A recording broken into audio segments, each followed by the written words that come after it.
Namo Tassa Bhagavato Arahato Samma Sambuddhassa Namo Tassa Bhagavato Arahato Samma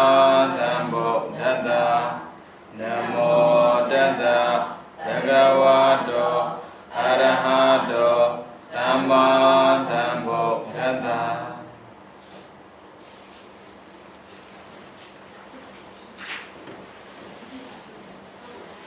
Top second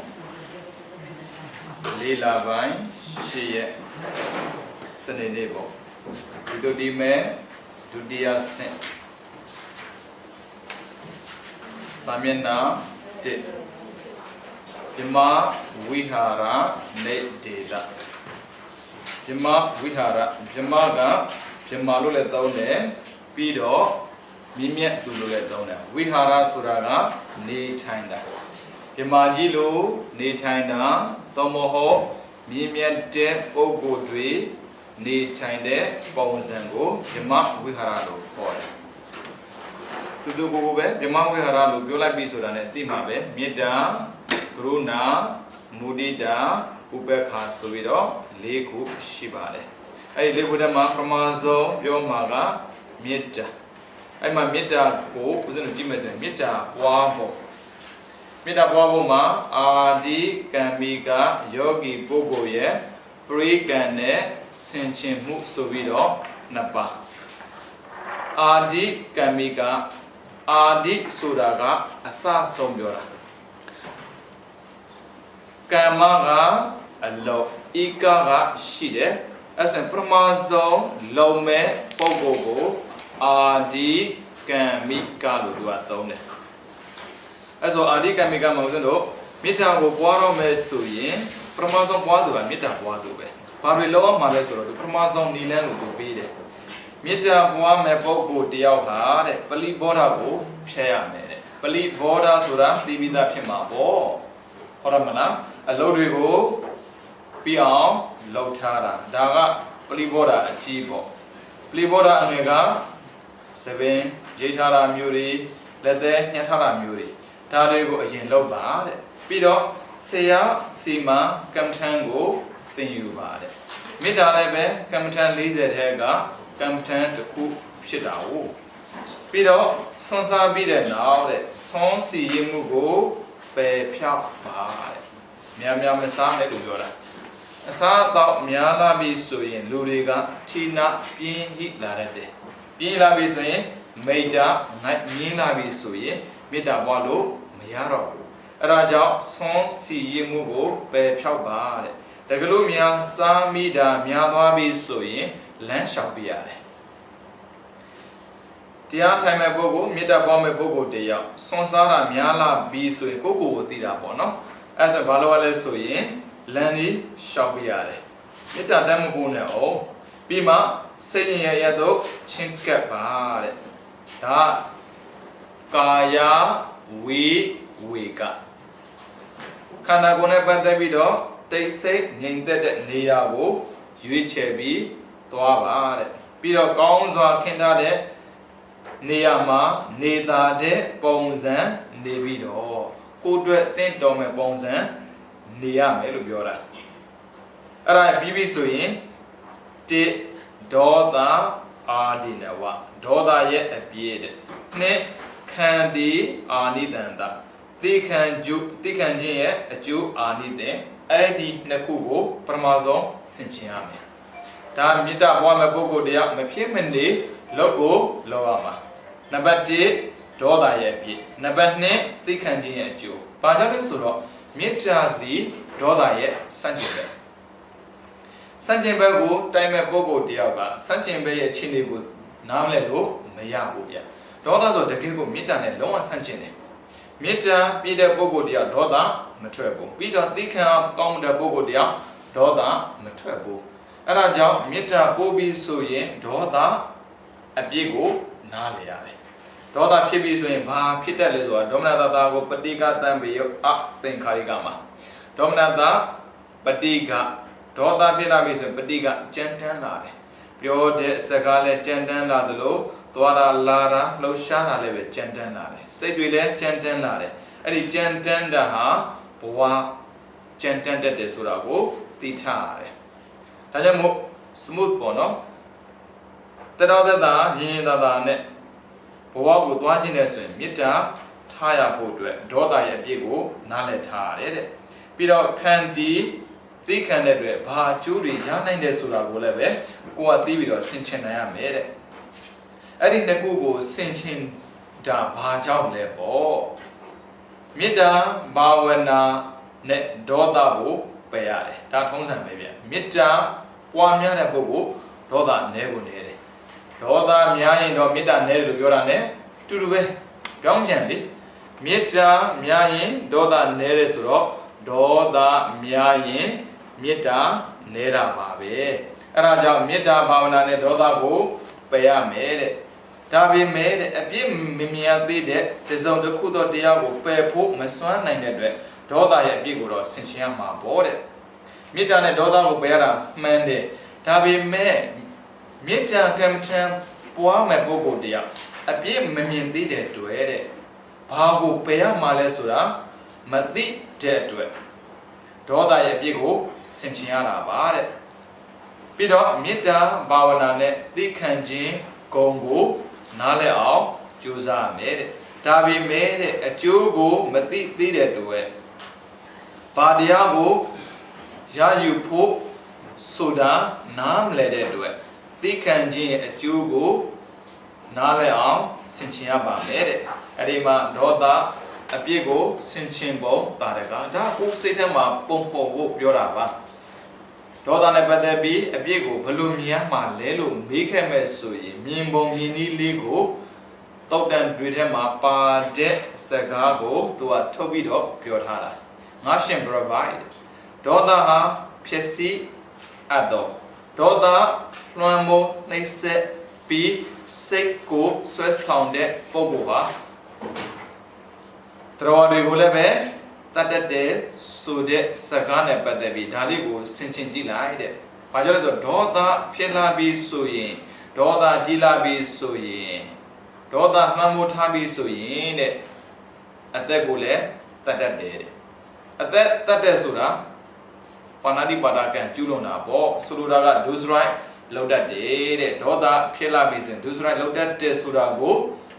တုတ်တန်တွေထဲမှာဟောထားတာဖြစ်တဲ့အတွက်ပြန်ဆင်ခြင်ကြည့်လိုက်တဲ့ငါဒေါသဖြစ်လာပြီးဆိုရင်ဒါမျိုးကိုလောက်တတ်တယ်ဆိုတော့ဒါဒေါသအပြည့်ကိုသိလိုက်တယ်ဒါဆိုရင်မလောက်ဖြစ်တော့ဘူးအသက်ရှင်ခြင်းတဲ့ပုဂ္ဂိုလ်တရား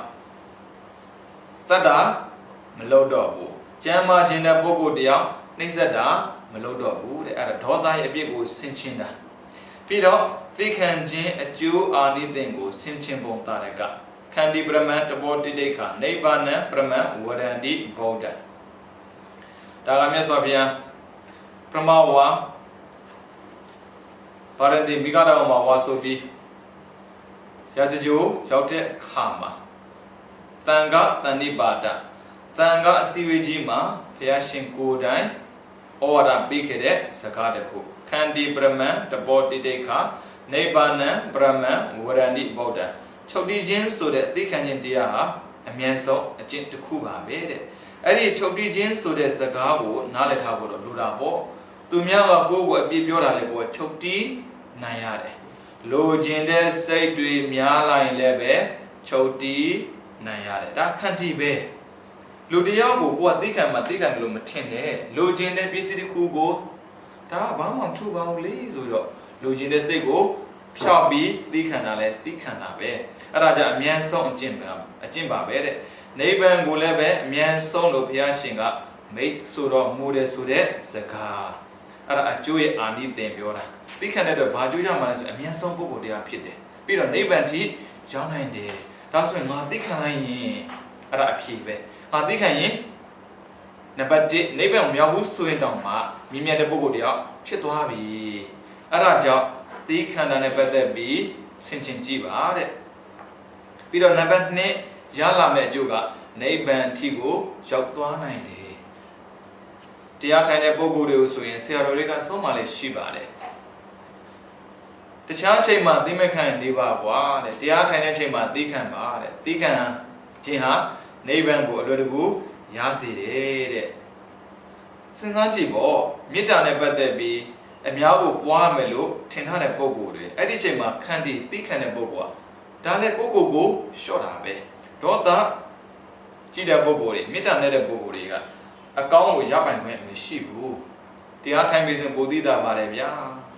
ပူရာတစ်မျိုးနာရတစ်မျိုးတင်တာတစ်မျိုးတောင့်တာတစ်မျိုးအဲ့ဒါသိမခံနိုင်တော့ဘာဖြစ်လာလဲဒေါသဖြစ်လာတာပဲဒါကြောင့်မေတ္တာကသိရကြီးတယ်ဗျမေတ္တာကိုတရားမထိုင်ခင်လေ့ကျင့်ပေးဖို့လိုအပ်တယ်လို့တရားထိုင်တဲ့အခါမှာခံတည်သိခံနိုင်ဖို့လိုအပ်တယ်အဲ့ဒါကြောင့်သူကနှစ်ချက်ကိုကျင့်ခိုင်းတယ်နံပါတ်1ဒေါသရဲ့အပြစ်ကိုသိအောင်လုပ်ပါတဲ့နံပါတ်2သိခံခြင်းရဲ့အကျိုးကိုဆင်ခြင်နိုင်အောင်ကြိုးစားပါတဲ့ပြီးတော့ခန္တီဗလံဗလာနီကံတမဟံဗျူမိဗျမနံသိခံခြင်းဆိုတဲ့ခွန်အားသိခံခြင်းဆိုတဲ့စစ်တပ်ရှိတဲ့ပုဂ္ဂိုလ်ကိုမကောင်းမှုကိုအပပြုပြီးတဲ့ဗျမနလို့ငါဖျားမိတ်တယ်တဲ့သိခံအားကောင်းတဲ့ပုဂ္ဂိုလ်ကမကောင်းတာကိုမလုပ်တဲ့အတွက်အဲ့ဒီပုဂ္ဂိုလ်ကဗျမနတဲ့ငြိမ်းချမ်းတဲ့ပုဂ္ဂိုလ်တယောက်တည်းဗျာသိခံတဲ့အတွက်ရလာမယ့်အကျိုးကငြိမ်းချမ်းမှုပဲလူတွေက peace and happiness နှစ်ခုမှတစ်ခုကိုရှာဖွေနေကြတယ်ဒါပေမဲ့ပျော်ရွှင်မှုကိုရှာဖွေတဲ့ပုဂ္ဂိုလ်တရားသိခံတယ်ဆိုတော့ထုံးစံမရှိပါဘူးဒီမှာနေတဲ့ပုဂ္ဂိုလ်ပိုသိပါတယ်ဗျစီဝါလုပ်တဲ့ပုဂ္ဂိုလ်တွေသိခံတယ်ဆိုတော့ထုံးစံမရှိဘူးအဲ့ဒါဘာအတွက်ရှာလဲဆိုရင်ပျော်ရွှင်မှုတွေရှာဖွေကြတာအဲ့ဒီပုဂ္ဂိုလ်ကဘယ်လိုနည်းနဲ့မှဗျမနာခေါ်လို့မရဘူးတဲ့သိခံရမရှိလို့ဒါပေမဲ့လူကြားထဲမှာနေပြီးတော့လူတွေကျင့်တဲ့အချင်းမျိုးမကျင့်ပဲနဲ့မြမတွေကျင့်တဲ့အချင်းမျိုးကိုကျင့်တဲ့ပုဂ္ဂိုလ်တွေရောက်ဟာသိခံကကောင်းလာပြီဆိုရင်တဲ့အဲ့ဒီပုဂ္ဂိုလ်ကမကောင်းတာကိုအပပြုတယ်ဆိုမကောင်းတာဖယ်ထားတဲ့ပုဂ္ဂိုလ်တရားဖြစ်တဲ့အတွက်ဗျမနာတို့မြတ်စွာဘုရားကမိတ်ဆိုပါတယ်တဲ့ဒါသိခံခြင်းအကျိုးအာနိသင်ပြီးတော့ခန္တီယာမေယောနဝိသတိတဲ့သိခံခြင်းတဲ့သာလွန်တဲ့အကျိုးစီးပွားဆိုတာမရှိဘူးတဲ့သိခံတဲ့ပုဂ္ဂိုလ်တရားမရနိုင်တဲ့အရာဆိုတာမရှိဘူးလို့ပြောတာဗျလူချင်းအားကြီးရင်လည်းပဲသိခံလိုက်တဲ့လူချင်းစိတ်ပျောက်တော့ဘာကင်းလဲဆိုရင်လောဘကင်းတာပေါ့မကျေနပ်တဲ့စိတ်ရှိရင်သိခံလိုက်ဘာကင်းဒေါသကင်းလောဘဒေါသကင်းအောင်ကြိုးစားတဲ့ပုဂ္ဂိုလ်တရားမောဟမရှိဘူးဆိုတာအဖြေကရှင်းလေးအဲ့ဒါကြောင့်နိဗ္ဗာန်ပရမဝရဏိဗုဒ္ဓကိုပြန်ကြည့်လိုက်မယ်ဆိုရင်အဖြေကထွက်လာတယ်သိခံတဲ့ပုဂ္ဂိုလ်တရားရမယ့်အရာကနိဗ္ဗာန်လေးဗျဟုတ်ပြီနော်အဲ့ဒါကသိခံခြင်းနဲ့ပတ်သက်ပြီးအကျိုးကိုဆင်ခြင်ဒါဆိုရင်ဦးဇင်းတို့ကြုံမှာပါပဲနေတိုင်းကြားလဲကြားမယ်တွေ့လဲတွေ့မယ်မြင်ရကြားရစားရတွေ့ရတဲ့အခါမှာသိခံခြင်းရဲ့အကျိုးအာနိသင်ကိုဆင်ခြင်ကြည့်လိုက်ငါသည်ယုံညံ့တဲ့ပုဂ္ဂိုလ်တရားဖြစ်ခြင်းလို့လားမြင်မြတ်တဲ့ပုဂ္ဂိုလ်တရားဖြစ်ခြင်းလားပျော်ရွှင်မှုကိုရှာဖွေနေတာလားငြိမ်းချမ်းမှုကိုရှာဖွေနေတာလားလွန်လန်းမှုကိုရှာဖွေသူလားလွန်မြောက်မှုကိုရှာဖွေသူလားဆိုတာအဖြေကကိုယ်မှာပဲရှိတယ်ပျော်ရွှင်မှုကိုရှာဖွေသူတယောက်ကမြင့်မြတ်တဲ့ပုဂ္ဂိုလ်တရားမဖြစ်နိုင်ဘူးငြိမ်းချမ်းတဲ့ပုဂ္ဂိုလ်ငြိမ်းချမ်းတာကိုရှာဖွေသူတည်တာလွတ်မြောက်တဲ့ပုဂ္ဂိုလ်တရားဖြစ်တဲ့ဆိုတာသိထားရင်ခန္တီသိခံလိုက်ပါတဲ့ကြုံမှာပါဟုတ်တယ်မလားပူရင်လည်းပဲသိခံအေးလည်းပဲသိခံပြီးတော့စားတောင်းတဲ့ပတ်သက်ပြီးမကောင်းလည်းပဲသိခံငြိမ်းချမ်းတာပေါ့အဲ့ဒါပါဟောဗျမနာကိုလည်းမြင်မတဲ့စိတ်ကိုမွေးပြီးတော့မြင့်မြတ်တဲ့ပုဂ္ဂိုလ်တရားဖြစ်အောင်ကြိုးစားဖို့လိုအပ်တယ်အဲ့လိုကြိုးစားတဲ့အခါမှာမေတ္တာကသိရကြီးတယ်ဗျအဲ့မေတ္တာကိုပွားမဲ့ပုဂ္ဂိုလ်တရားနံပါတ်1ဒေါသအပြစ်ကိုဆင်ခြင်နံပါတ်2သိခံခြင်းရဲ့အကျိုးကိုဆင်ခြင်ပါဆိုတဲ့အချက်နှစ်ချက်ကိုသူကချပြသွားတယ်ပြီးတော့မေတ္တာပွားများသင်ခြင်းအကြောင်းနှစ်ပါးဘာဖြစ်လို့မေတ္တာပွားများမှာတော့နေမှာပေါ့မေတ္တာမပွားရောဘာဖြစ်လဲကိစ္စမရှိပါဘူးသူဖြစ်ပြီးထားပါတယ်မြင်အပြစ်တဲ့အပြစ်ရှိတဲ့ဒေါသမှစိတ်ကိုကင်းကွာစေခြင်းကြိုးတယ်အပြစ်ကိုမြင်ထားတဲ့ပုဂ္ဂိုလ်တရားအဲ့ဒီအပြစ်နဲ့ကပ်ပြီးနေလို့မရဘူးခွာထားရတယ်ဆိုပါစို့ဒေါသဓမ္မနာတသကပရိကတံပယုတ်ဆိုတာဒေါသဖြစ်တဲ့ပုဂ္ဂိုလ်တရားစိတ်ဆိုးလာပြီဆိုရင်ကြမ်းတမ်းလာတဲ့အတွက်အဲ့ဒီစိတ်မျိုးကိုမွေးတဲ့ပုဂ္ဂိုလ်ကလူချမ်းပဲဖြစ်မှာပေါ့အဲ့ဒါကြောင့်ချောမွေတဲ့လူတရားကောင်းမွန်တဲ့လူတရားဖြစ်ခြင်းတဲ့ဆိုရင်မေတ္တာပွားပါတဲ့ အဲ့ဒါတော့ပြောတာမြင်အပ်ပြီးသောအပြည့်ရှိသည့်ဒေါသမှာစိတ်ကိုကင်းကွာစေခြင်းအကျိုးမှာ၎င်းနံပါတ်1တစ်ချက်အဲ့ဒါကအေဂျင့်ပြီးတော့လှပတဲ့ဘဝကိုပိုင်ဆိုင်တဲ့ပုဂ္ဂိုလ်တယောက်ဆိုရင်လည်းပဲမေတ္တာကိုပွားများပါတဲ့ပြီးတော့သိရပြီးသောအကျိုးအာနိသင်ရှိသည့်သိခံခြင်းနှင့်စိတ်ကိုရှင်တွဲစေခြင်းအကျိုးမှာ၎င်းတဲ့သိခံတဲ့အတွက်ရလာမယ့်အကျိုးကိုသိတဲ့ပုဂ္ဂိုလ်တယောက်သိခံတဲ့ပုဂ္ဂိုလ်တယောက်ကနံပါတ်1ဘာဖြစ်မလဲဆိုရင်မြင့်တဲ့အကျင့်ကိုကျင့်သုံးနေတယ်နံပါတ်2လွတ်မြောက်တယ်ဒီအကြောင်းတရားကိုကိုယ်ကသိနေတဲ့အတွက်မေတ္တာကိုပွားလိုက်ပြီးဆိုတာ ਨੇ ဘာကြွပြန်ရမလဲဆိုရင်မြင့်တဲ့ပုဂ္ဂိုလ်တယောက်ဖြစ်သလိုလွတ်မြောက်တဲ့ပုဂ္ဂိုလ်တယောက်ဖြစ်လာတယ်တဲ့အဲ့ဒါကြောင့်တဲ့အဲ့ဒီပုဂ္ဂိုလ်တယောက်ကမေတ္တာကိုပွားပြီးဆိုရင်ရလာမယ့်ကျိုးက2ခုနံပါတ်1သူပြောပြီးသားအပြည့်ရှိတဲ့ဒေါသမှာစိတ်ကိုကင်းကွာစေခြင်းဆိုတာဘဝမှာစင်လုံးချောဖြစ်သွားနိုင်တယ်ဆိုတဲ့အကျိုးအဲ့ဒါကြောင့်မေတ္တာကိုပွားတယ်ပြီးတော့နံပါတ်2သိခံတဲ့အတွက်နိဗ္ဗာန်ထိရောက်နိုင်တယ်ဆိုတဲ့အကျိုးဒါဆိုအကျိုးဆိုရင်ဒီအကြောင်းတွေကြောင့်မေတ္တာကိုပွားတယ်ပေါ့ဒါဆိုရင်လောကမှာရှင်သန်တဲ့အခါမှာယံသူမရှိခြင်းဘူးဆိုရင်ချစ်ခင်သူသာရှိစေခြင်းနဲ့ဆိုရင်မေတ္တာပွားပါတဲ့အဲ့ဒါနံပါတ်1ချက်ကပေးတယ်နံပါတ်2ချက်ကဘဝဆိုတာချစ်ခင်သူဘလောက်ပေါ်သေမာကိုကြောက်တာပဲဗျချစ်တဲ့သူပေါ်လေစွမ်းခက်လေပဲရှင်သန်တဲ့ခါမှာတော့ဟုတ်တာပေါ့ဗျမလေးချစ်ခင်သူတွေရှိနေတယ်ဆိုတော့ပြောစရာကောင်းတယ်ထင်ရတာဗျတကယ်အိုလာပြီဆိုရင်ချစ်ခင်သူကကိုယ့်ကိုဘာကူနိုင်သေးတယ်မကူနိုင်ဘူးနာလာပြီဆိုရင်ကူနိုင်တဲ့ဆိုမကူနိုင်ဘူးအဲ့ဒါအိုတဲ့ဟာကိုဦးဇင်းတို့သိခံပေးရတယ်နာတဲ့ဟာကိုလည်းသိခံပေးရတယ်သေမဲ့ဟာကိုလည်းသိခံပေးရမယ်ဆိုရင်အဲ့ဒါမြင့်မြတ်တဲ့အကျင့်ကိုကျင့်ပြီးနေတဲ့ပုဂ္ဂိုလ်တယောက်မှရနိုင်တဲ့အကျိုးဖြစ်တာမို့လို့နောက်ထပ်မသေးခြင်းကိုဒုက္ခမရောက်ခြင်းကိုလွတ်မြောက်ခြင်းနဲ့ဆိုရင်မေတ္တာပွားလိုက်ပါတဲ့နှစ်ချက်ပဲရှင်သန်တဲ့ခါမှာချစ်ခင်သူပေါ်ဖို့ဒါကြောင့်မေတ္တာပွားပါပြီးတော့နံပါတ်2အချက်နောက်ထပ်မသေးခြင်းဘူးဆိုရင်လည်းမေတ္တာပွားပါပြောမှာပေါ့မေတ္တာပွားတာကမ္မထမ်းမို့လို့ကမ္မထမ်းမှာသမထကမ္မထမ်းမို့လို့နိဗ္ဗာန်ရနိုင်ပါမလားမပူပါနဲ့မြင့်မြတ်တဲ့ပုဂ္ဂိုလ်တရားလောမဲ့အလုပ်တွေရှိပါတယ်သူတဆင့်စီတက်သွားမှာပေါ့အခုကမြမဝိဟာရနေဒေတာမို့လို့အခြေခံနေနဲ့ပြပြပေးတာအခုအကြောင်းတရားတွေသိသွားပြီမေတ္တာပွားမယ်ပွားဖို့ပွားမယ်ဆိုတာသိသွားပြီဟုတ်ပြီမေတ္တာဆိုတာကသက်ရှိတော်ကိုပွားတာဗျတမက်ကိုပွားလို့မရဘူးပွားပြီဆိုရင်ကိုကသက်ရှိတော်တွေကိုဘယ်လိုပုဂ္ဂိုလ်တွေဆိုတာဥစဉ်လို့မသိနိုင်ဘူးမသိနိုင်တဲ့အတွက်သူကနေပြောပေးတယ်ဘာဝနာကိုပြည့်စည်တဲ့ပုဂ္ဂလဒေါသပုဂ္ဂလဆိုပုဂ္ဂိုလ်ဒေါသကအပြည့်အဲ့ဒီပုဂ္ဂိုလ်တွေနဲ့ပတ်သက်ပြီးမေတ္တာပွားရင်မေတ္တာမဖြစ်တဲ့ပြင်တဲ့ဒုက္ခတွေရောက်တတ်တယ်တဲ့အဲ့ဒါကြောင့်အဲ့ဒီပုဂ္ဂိုလ်6ဦးကိုအရင်သိအောင်လုပ်ပါတဲ့မေတ္တာကလည်းတိကျတယ်ဗျတွေးကြရရမ်းပွားတဲ့ဟာမျိုးမဟုတ်ဘူးကိုယ့်ကိုယ်လည်းပြန်မေးကြည့်ဆရာတော်တွေဟောတဲ့တရားကိုကြားပြီးတော့မေတ္တာပွားမယ်မေတ္တာပွားမယ်လို့ကိုသိခဲ့တာပဲဒါပေမဲ့မေတ္တာကိုပွားတဲ့အခါမှာပုဂ္ဂိုလ်ကိုခွဲပွားလို့မပွားဘူးလေတွေးကြရပေါက်တဲ့ကြရပွားတာဖြစ်တဲ့အတွက်ဥပ္ပစာလည်းမဖြစ်ဘူးအပ္ပနာလည်းမဖြစ်ဘူးဥပ္ပစာရဘာဝနာဆိုတာအဆင့်ကသေးတာမဟုတ်ဘူးလေအပ္ပနာဘာဝနာဆိုရင်ဇံရတာပေါ့မေတ္တာပွားခဲ့တဲ့နေ့တွေလည်းမနှဲပါဘူးဒါပေမဲ့ပွားတဲ့ပုဂ္ဂိုလ်မပွားတဲ့ပုဂ္ဂိုလ်မသိတဲ့အတွက်တခါကျရင်လွဲချော်သွားတာမျိုးရှိတတ်တယ်အဲ့ဒါကြောင့်မလွဲရလေအောင်ဆိုပြီးတော့မေတ္တာဘာဝနာကိုပြည့်စေတတ်တဲ့ပုဂ္ဂိုလ်6ဦးတဲ့နံပါတ်1အပိယပုဂ္ဂိုလ်ပိယဆိုတာချစ်တာအကမချစ်တဲ့ပုဂ္ဂိုလ်ဆိုရင်မုန်းတဲ့သူပေါ့မချစ်တဲ့ပုဂ္ဂိုလ်တဲ့နံပါတ်2အတိတ်ပိယအဲ့မှာအာတော်မဆန်းဘူးเนาะအတိဆိုတာအလွန်ဆိုတဲ့အဓိပ္ပာယ်ရတယ်ပိယကချစ်တာတကယ်ချစ်တဲ့သူမြင်တိုင်းတော့အဓိပ္ပာယ်တလွဲမကောင်းနဲ့เนาะလည်းမလို့ပြောတယ်အဲ့လိုမဟုတ်ဘူးပိယမှာပါတဲ့အာကဟုတ်တယ်အာကမအတိတ်ပိယမှာကျတော့မဟုတ်အတိပိယအတိကအလွန်ပိယကချစ်တာတကယ်ချစ်တာဒါကြောင့်နံပါတ်2အလွန်ချစ်တော့ပုဂ္ဂိုလ်တဲ့နံပါတ်3မေဆတ်တာပုဂ္ဂိုလ်ချစ်တာလည်းမဟုတ်ဘူးမုန်းတာလည်းမဟုတ်ဘူးဆိုရင်အလယ်မှာရှိတဲ့ပုဂ္ဂိုလ်ပေါ့နံပါတ်4ဝေရီယန်သူမုန်းသူနဲ့ယန်သူမတူဘူးเนาะပြောမှာပေါ့မုန်းတယ်ဆိုရင်ယန်သူပဲပေါ့ဆိုကိုမုန်းတယ်ဆိုပေမဲ့ तू ကကိုယ်လာမရိုက်ဘူးဗျလာမသတ်ဘူးဗျ ရန်သူကတော့မြင်ရင်ရိုက်မယ်တတ်မယ်စစ်ပွဲမှာတွေးတဲ့သူတွေကမုန်းသူမဟုတ်ဘူးဗျရန်သူတွေဆိုပါစို့ဒီနယ်တစ်ခုနဲ့တစ်ခုကိုကြော်ပြီးတော့ဆက်သွားတဲ့အခါမှာအဲ့ဒီလိုဦးဇင်းမြင်မှုမှာမဟုတ်ဘူးတနက်တလဲစီကန်ပြီးတော့တိုက်မှာပဲဒါပေမဲ့အဲ့ဒီလိုဦးဇင်းတို့မုန်းလားဆိုတော့မြင်တာမမြင်မှုမုန်းဖို့ဝေးကြီးဒါဦးဇင်းတို့စိတ်ထဲမှာတွေးပြီးသားဒါရန်သူပဲ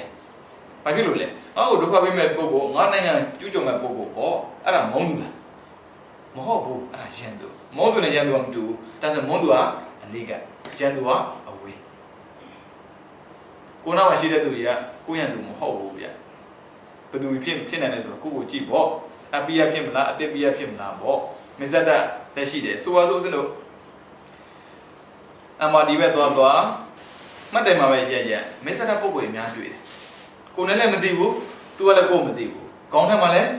သူမရှိဘူးအဲ့ဒီပုံကိုရန်သူလည်းမဟုတ်ဘူးပြီးတော့ကိုမုန်းတဲ့သူလည်း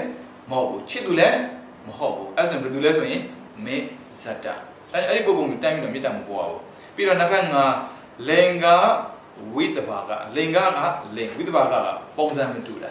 လိန်အသွင်ပြင်ကွဲပြားတဲ့ပုံပေါ့ယောက်ျားနဲ့မိန်းမမတူပေါ့ဗျာအဲ့ဒါပြောတာပါပြီးတော့နံပါတ်6ကာလကတ္တဆိုသေတာပြောတာသေသွားတဲ့ပုံကိုလည်းမေတ္တာပို့လို့မရဘူးဟုတ်ပြီနော်ဘယ်နှယောက်6ယောက်1မုံတဲ့ပုံကို2ရိုးရိုးချစ်တာမဟုတ်တော့တကယ်ချစ်တဲ့ပုဂ္ဂိုလ်3အလဲလက်4ရန်သူ5လိန်ကွဲပြ6သေပြီးသူဆိုပြီးတော့6ယောက်ရှိတယ်အဲ့ဒီပုဂ္ဂိုလ်6ယောက်ဟာတဲ့မေတ္တာကိုပစ္စည်းစေတတ်တဲ့အတွက်ပုဂ္ဂလဒေါသလို့ခေါ်တယ်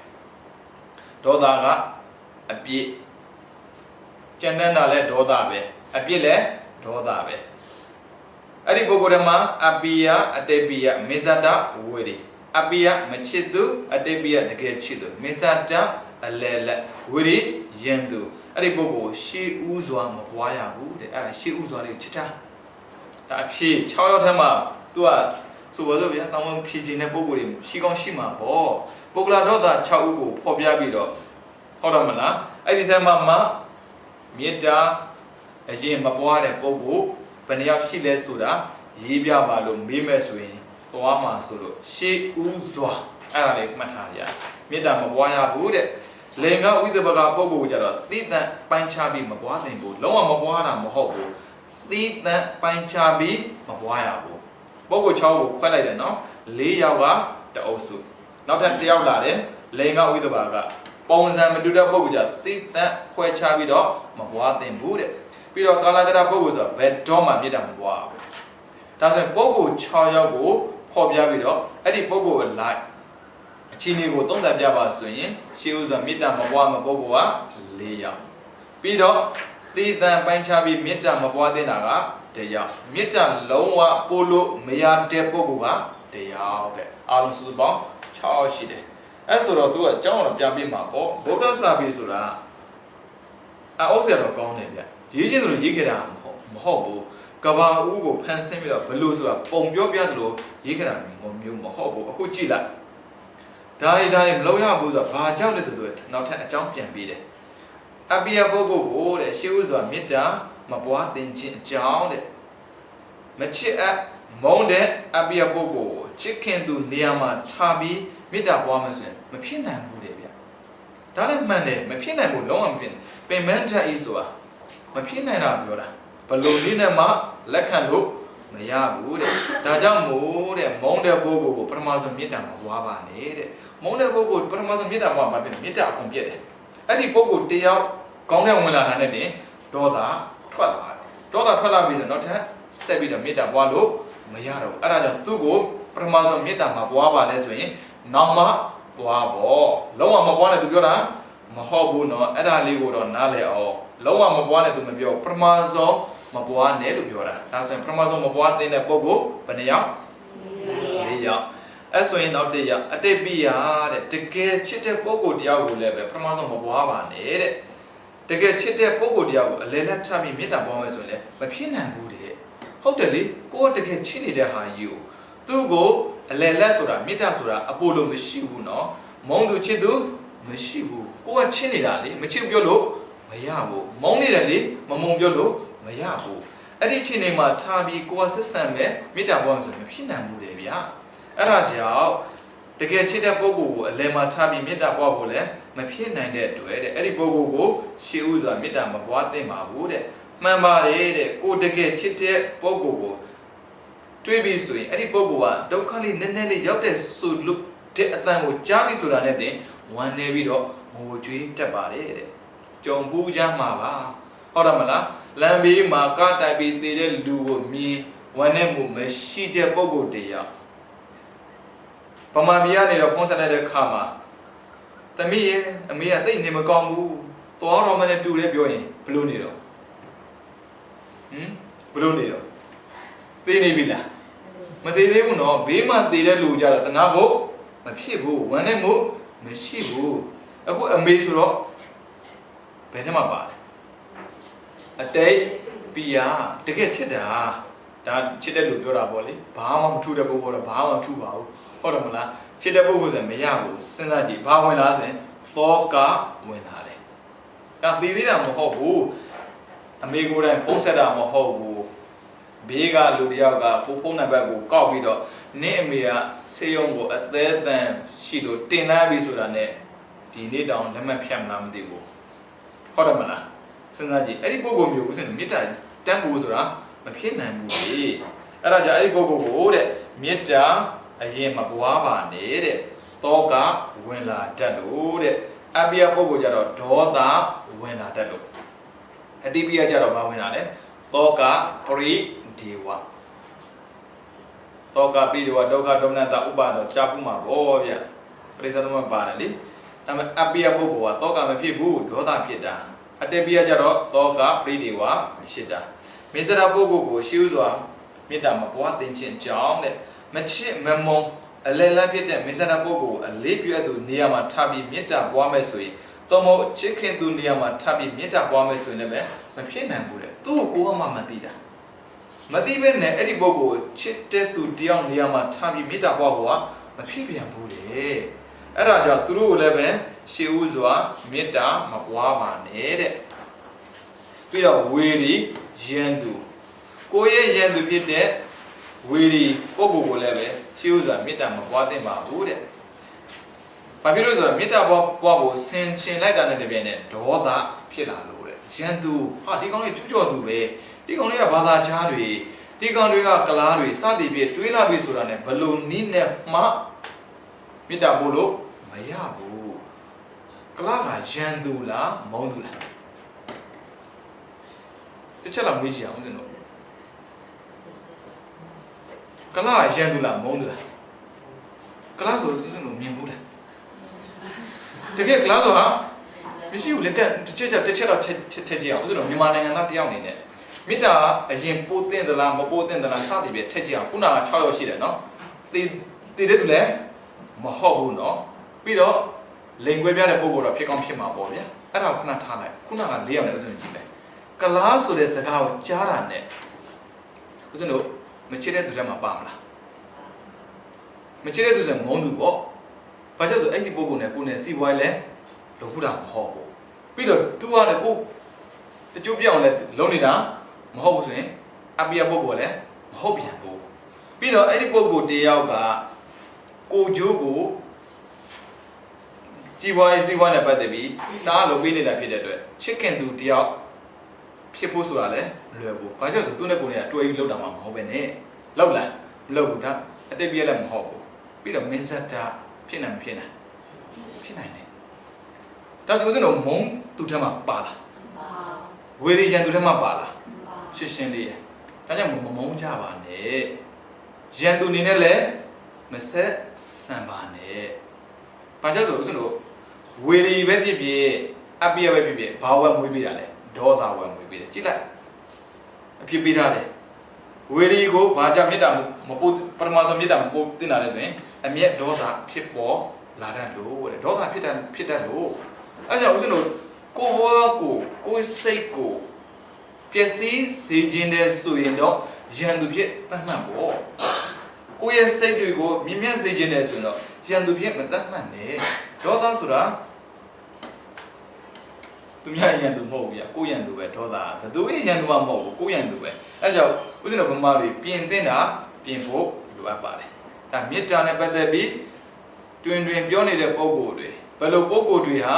မေတ္တာပွားတဲ့နဲ့မပွားတဲ့ကိုဘယ်လိုပုံကိုယ်ဘယ်လိုအဆင့်မှထားမယ်ဆိုတာသိထားမယ်ဆိုရင်ကိုဟာဗြဟ္မဏမြင့်မြတ်သူတယောက်ဖြစ်လာမှာပေါ့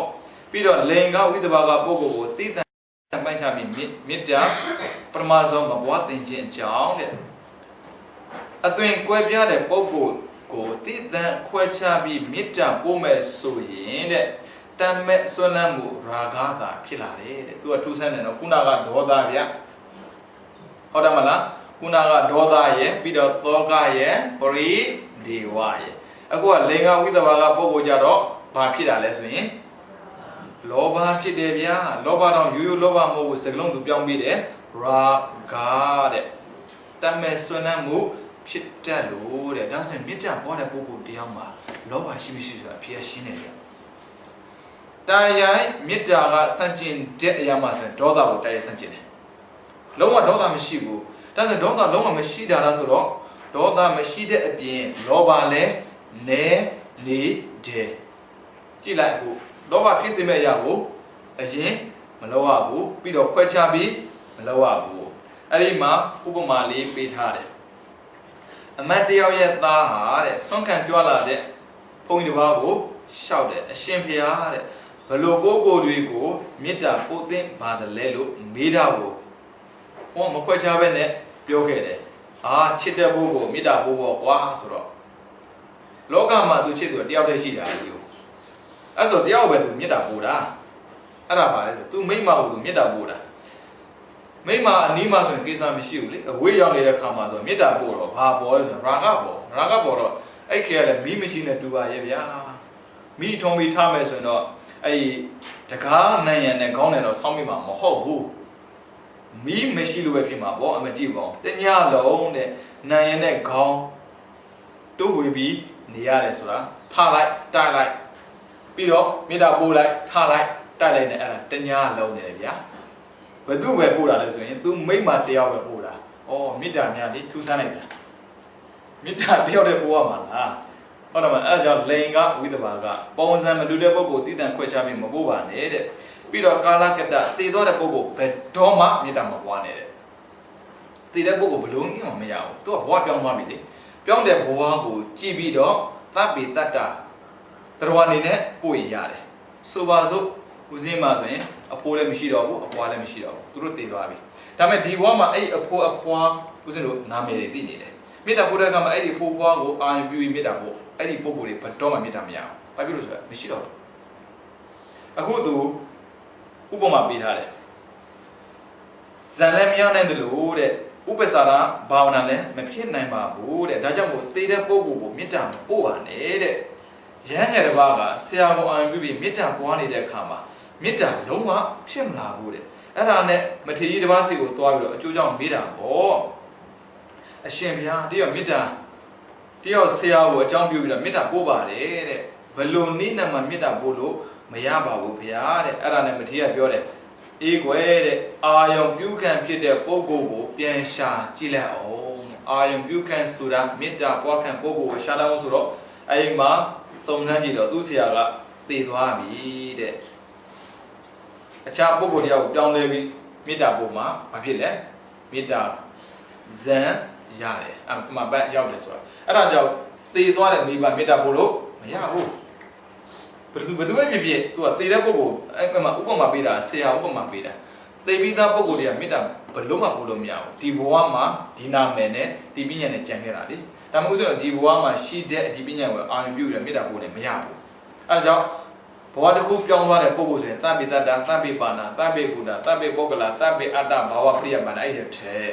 အဲ့ဆိုရင်ရမှာပဲတဲ့အဲ့ဒါပုဂ္ဂိုလ်6ယောက်နဲ့ပတ်သက်ပြီးတော့မေတ္တာအရင်ဆုံးမပွားသင့်တာရဲ့ခွဲပြီးမပွားသင့်တာရဲ့ပြီးတော့မေတ္တာလုံးဝမပွားသင့်တာရဲ့ဆိုတော့သုံးခုသူခွဲပြီးပြပေးတယ်ဒါဆိုရင်ဘယ်သူအရင်ပို့ရမှာလဲရှင်းရှင်းလေးအတ္တအတ္တနောနာထောပဲကိုတော့ကိုယ်ဆိုတဲ့တိုင်းဘယ်သူအရင်ပို့မှာလဲကိုအရင်ပို့ပါတဲ့အားလုံးသောပုဂ္ဂိုလ်တဲ့ကိုပထမဆုံးမေတ္တာပွားပါတယ်ဒါအဖြေပဲမြတ် အဲ့ဆိုမေတ္တာဘယ်လိုပို့မလဲဆိုရင်လာပြီအဟံဒုက္ခိတောဟောမိနေဒုက္ခတဲ့အဟံဆိုတာငါဒုက္ခိတောဆိုချမ်းသာတာဟောမိဖြစ်ရပါလို့နေဒုက္ခဒုက္ခမကြုံခြင်းဘူးတဲ့ချမ်းသာခြင်းနဲ့ဆင်းရဲကင်းမယ်ပေါ့ဒါကြောင့်ကိုကိုပို့ပြီးဆိုရင်ချမ်းသာရပါလို့ဆင်းရဲကင်းရပါလို့ညတဲ့ပုံနေတာကအောက်က၄ချက်အဟံအဝေရောဟောမိဘေးရန်ကင်းရပါလို့ဝေရဆိုတာယံသူအာကမရှိတာယံသူမရှိခြင်းဘူးဆိုရင်ဘေးကင်းတယ်ပေါ့အဟံအဝေရောဟောမိဘေးကင်းရပါလို့တဲ့အပြာပိဇောဟောမိစိတ်ဆင်းရဲခြင်းကင်းရပါလို့တဲ့အနီကောဟောမိကိုယ်ဆင်းရဲခြင်းကင်းရပါလို့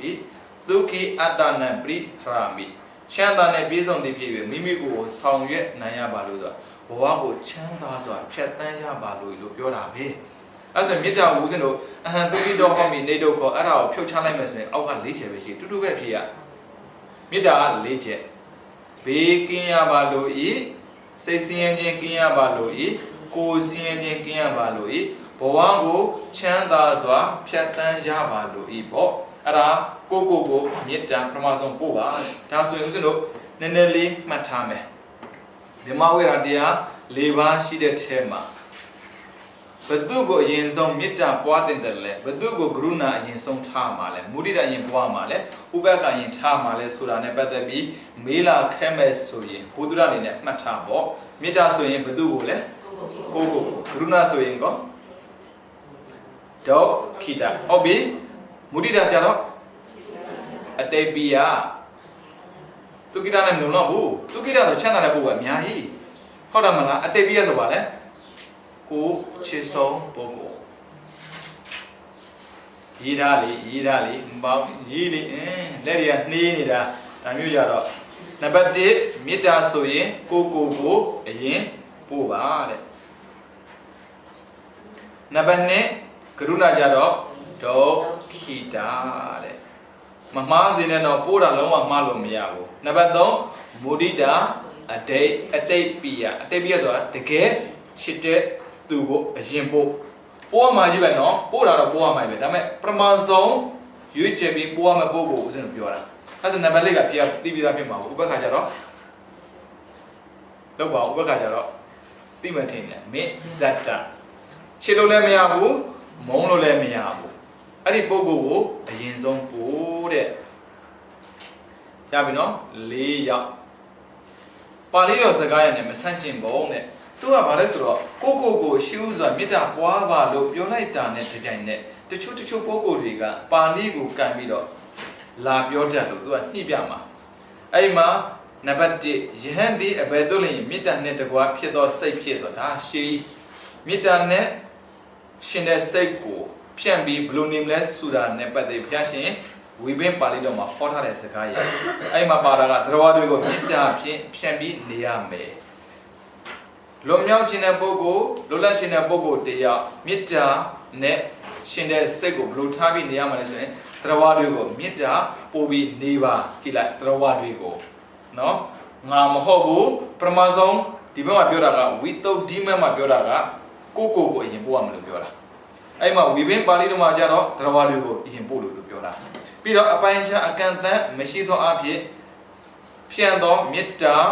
စေတောဝိမု ക്തി အမှပေယလာဆိုတာအကျဉ်းချုံထားတာ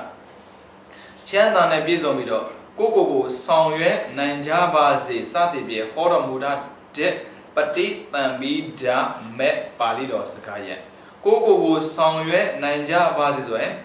သူများကိုပြောတာကိုမဟုတ်ဘူးဒါဆိုဝိသုဒ္ဓိမဲ့စကားကပထမဆုံးကိုဖြစ်နေတယ်ဒီမှာဝိပင်းပါဠိတော်မှာပြောတာကသရဝါတွေကိုတစ်ချက်ပြီးတော့ပฏิတံပိဓာမဲ့ပါဠိတော်မှာကြတော့သူများငါဆိုတခုမှပါမလာသေးဘူးเนาะပြီးတော့နံပါတ်3သုခိနောဝခေမိနောဟွန်တုတပ္ပတတ္တဘွန်တုသုခိတတ္တအလုံးစုံသောသရဝါတို့သည်ချမ်းသာနှင့်ပြည့်စုံကုန်သည်လည်းကောင်းဘေးကင်းကုန်သည်လည်းကောင်းချမ်းသာနှင့်ပြည့်စုံတဲ့စိတ်ရှိကုန်သည်လည်းကောင်းဖြစ်ကြပါစေလို့ပြောတဲ့ဆိုအလုံးစုံသောသရဝါဆိုတော့ငါပါလားဆိုတော့မပါဘူးအဲ့ဆိုရင်ဆန့်ကျင်တယ်လို့ဖြစ်နေတာပေါ့အဲ့ဒီစကားရနဲ့ပတ်သက်ပြီးတော့ကိုယ်သာရှိဥစွာမေတ္တာပွားဤဆိုတဲ့စကားရနဲ့ကတော့တကယ်ကိုဆန့်ကျင်နေတယ် ဖျားဟောတဲ့ပါဠိထဲမှာပထမဆုံးငါလားမဟုတ်ဘူးဖျားဟောတဲ့ပါဠိသုံးခုသူထောက်ပြတယ်ဝေဘင်ပါဠိရဲ့ပြီးတော့ပဋိသင်္ပိဒမဲ့ပါဠိရဲ့မေတ္တာသုတ်ပါဠိရဲ့ကိုထုတ်ကြည့်လိုက်တဲ့အခါမှာငါဆိုတာမရှိဘူးဖြစ်နေတယ်ဒါပေမဲ့မဆက်ကျင်ပါဘူးတဲ့ဘာဖြစ်လို့ဆိုတော့တဲ့အဲ့ဒီပါဠိတော်စကားရကအပ္ပနာကိုဆောင်တတ်တဲ့ဘာဝနာအပ္ပနာဆိုဇံရကျင်တယ်ဆိုရင်ဘသူ့ကိုရင်ပို့ရမှာဘသူ့ကိုရင်ပို့ရမှာလဲဇံရဖို့တွေ့ဆိုရင်ကိုပို့လို့မရဘူးသူများကိုရင်ပို့ရမှာလောဘတက်တာကိုရင်ပို့တယ်အခုတဲ့လားနဲ့ဇံရဖို့တွေ့ရည်ရွယ်ပြီးတော့တခြားသရဝါတွေကိုမေတ္တာပို့ပေးပါလို့ဘုရားရှင်ကဟောခဲ့တာတဲ့အပ္ပနာကိုစောင့်လဲဆိုတာဗာလဲအပ္ပနာဆိုတာဇံရဖို့တွေ့ဆိုရင်တခြားသရဝါကိုပို့အဲ့ဒါပြောတာဒီဝိသုဒ္ဓိမေမှာကြာတော့တဲ့ကိုသာရှိဥစွာမေတ္တာပွားမယ်ဆိုတဲ့စကားကသက်တည်အဖြစ်ကိုပြခြင်းလို့ပြောတာဖြစ်တဲ့တွေ့တဲ့မဆန့်ကျင်ဘူးဒါဆိုရင်ဖျားဟောပါဠိကဘာတွေ့လဲဆိုရင်ဇံတွေ့ဝိသုဒ္ဓိမေမှာပါတဲ့ပထမဆုံးပိုးရမပို့ကကိုဆိုတော့အဲ့ဒါဘာတွေ့ဆိုရင်သက်တည်အတွက်သက်တည်ဆိုလို့ပါလိမ့်ပေါ့နားမလည်တော့ဘူးကိစ္စမရှိဘူးလေရှေ့ဆက်သွားရင်သက်တည်ဆိုတာပေါ်လာမှာပေါ့သက်တည်ရမှာထားပြီးတော့သူများကိုချမ်းသာစေခြင်းနဲ့လွန်မြောက်စေခြင်းတဲ့စိတ်ရှိရင်ကိုရင်ပို့ပါအခုလာမယ်ငါဒီချမ်းသာလို့အစတည်ပြအနှစ်တရာပတ်လုံးအနှစ်တစ်ထောင်ပတ်လုံးဘလောက်ပဲကိုမေတ္တာပွားနေပါစေတဲ့အပ္ပနာမဖြစ်နိုင်ဘူးတဲ့ရမယ်နော်ကိုနှစ်တရာနှစ်တစ်ထောင်ခံပြီးမေတ္တာပို့အဲ့ဒီပုဂ္ဂိုလ်တွေကဘယ်တော့မှဇံမရဘူးတဲ့အဲ့ဆိုရင်ရှင်းနဲ့ဇံလို့ချင်းအဲ့ဒါကြောင့်ဘုရားဟောတာကမေတ္တာကိုဇံနေနဲ့ဟောထားတာဇံမရနိုင်ပါဘူးတဲ့ဒီမှာကိုပွဲဒါပေမဲ့တဲ့ငါဆင်းရဲတာကိုဆက်ဆုပ်ပြီးချမ်းသာတာကိုအလိုရှိတယ်လို့ဒါသက်သေပဲငါဆင်းရဲတာမကြုံခြင်းဘူးချမ်းသာခြင်းတယ်လို့အသက်ရှင်နေထိုင်ပြီးတော့သိခြင်းကိုမလိုခြင်းတယ်လို့အဲ့ဒီလိုပဲတဲ့တခြားတရားတွေလည်းပဲချမ်းသာခြင်းမှာပဲမသိခြင်းပဲနေမှာပဲဆိုတဲ့ကိုသက်သေရမှာထားပြီးတော့အခြားတရားတွေကိုတိုးတက်စေခြင်းနဲ့ကြီးပွားစေခြင်းနဲ့အကျိုးလိုလားခြင်းတဲ့စိတ်တွေဖြစ်ပေါ်နိုင်တဲ့အတွေ့တဲ့အပ္ပနာမဖြစ်ပေမဲ့ကိုပထမဆုံးမေတ္တာပွားတာပါတဲ့သဘောပေါက်တယ်နော်အဲဆိုရင်သူများဝင်ရင်ပို့တာကတခြားကြောင့်မဟုတ်ဘူးဇံရဖို့အတွက်ဒါဆိုဝိသုဒ္ဓိမေမှာပထမဆုံးကိုပို့ပါလို့ပြောတာကကိုသက်သေနေရမှာထားပြီးတော့ငါချမ်းသာခြင်းတလို့သူများလည်းချမ်းသာခြင်းပါပဲငါဆင်းရဲတာမျိုးမလို့ခြင်းတလို့သူများလည်းဆင်းရဲတာကြုံခြင်းမှာမဟုတ်ပါဘူးငါအသက်ရှိခြင်းတလို့သူများလည်းအသက်ရှိခြင်းမှာပဲဆိုတဲ့ကိုသက်သေနေရမှာထားပြီးတော့ဇံမရနိုင်ပေမဲ့ပထမဆုံးမေတ္တာကိုပွားရတာပါတဲ့ပြီးတော့ကိုချင်းစာတရားထားသင့်တယ်ဆိုတဲ့အကြောင်းကိုမြတ်စွာဘုရားရှင်ကဟောကြားတဲ့ပါဠိ။ဘာကြောင့်ဆိုအဲ့ဒါကိုထောက်ပြတာတခြားပြောတာမဟုတ်ဘူး။ကိုပထမဆုံးမေတ္တာပို့ပါဆိုတဲ့ဝိသုဒ္ဓိမေစကားခိုင်မာမှုပေါ်ရှိရလားလို့မေးလာနိုင်တယ်။ဘာကြောင့်လဲတချို့ကပြောတယ်မှလား။ငါတို့ဘုရားစကားမဟုတ်ရင်မယုံခြင်းဘူး။ဝိသုဒ္ဓိမေကဘုရားစကားမဟုတ်ဘူးလေ။ဘုရားစကားအားလုံးကိုခြုံပြီးတော့ပြောတဲ့စာပေတစ်ခုကိုဒါကြောင့်သူများရေးတဲ့စာငါတို့မယုံဘူးပေါ့မပူနဲ့ဘုရားပြောတဲ့စကားကိုတစ်ခါထပ်ချပေးတယ်မယ်သဗ္ဗဒေတာအနုပရိကံမစေတတာနေဝေစကားပိယထရမတ္တနာကွာစီဧဝံပိယောပုထုအတ္တပရိသံတတမနာဟိန္တိပရမတ္တကာမောတဲ့အလုံးစုံသောအယံမျက်နှာသို့စိတ်ဖြင့်လှည့်လည်၍ကြည့်ရှုပါတော်လဲဆိုတာအယံစိတ်မျက်နှာကိုကြည့်လိုက်ပြီမဲ့လို့တဲ့ကိုယ်ထဲသာလွန်ပြီးချမ်းမဲ့သူဘယ်မှာမှမတွေးနိုင်ပါဘူးတဲ့အဲ့ဒါသဗ္ဗဒေတာအနုပရိကမစေတတာစိတ်နဲ့အနုပရိကမပတ်လက်ကြည့်တာဘယ်လိုလဲသဗ္ဗဒေတာအယံစိတ်မျက်နှာကိုလိုက်ကြည့်နေပြီမဲ့လို့နေဝိဇကပိယထရမတ္တနာကွာစီဘယ်နေရာမှာမှကိုယ်ထဲချမ်းမဲ့ပုဂ္ဂိုလ်မတွေးဘူးလို့ပြောတာပါဠိကအဲ့ဒါဘာသာပြန်ပြတာဧယံပိယောပုထုအတ္တဆိုတာကိုမိမိမှတပါသောသူတို့တည်လဲအတိအသော၎င်းတို့ကိုဤတူပင်ချစ်အပ်ပေသည်တဲ့။ဘာကြောင့်လဲဆိုတော့ငါဒီလောက်ချစ်တယ်လို့သူများလည်းငါလို့ချစ်ကြမှာပဲ။တွေ့ပြီလား။ဖះဟောစကားကိုပြန်ထောက်ပြတာ သက်တရားမှာထားပါဆိုတဲ့စကားသူပြောထားမှာလား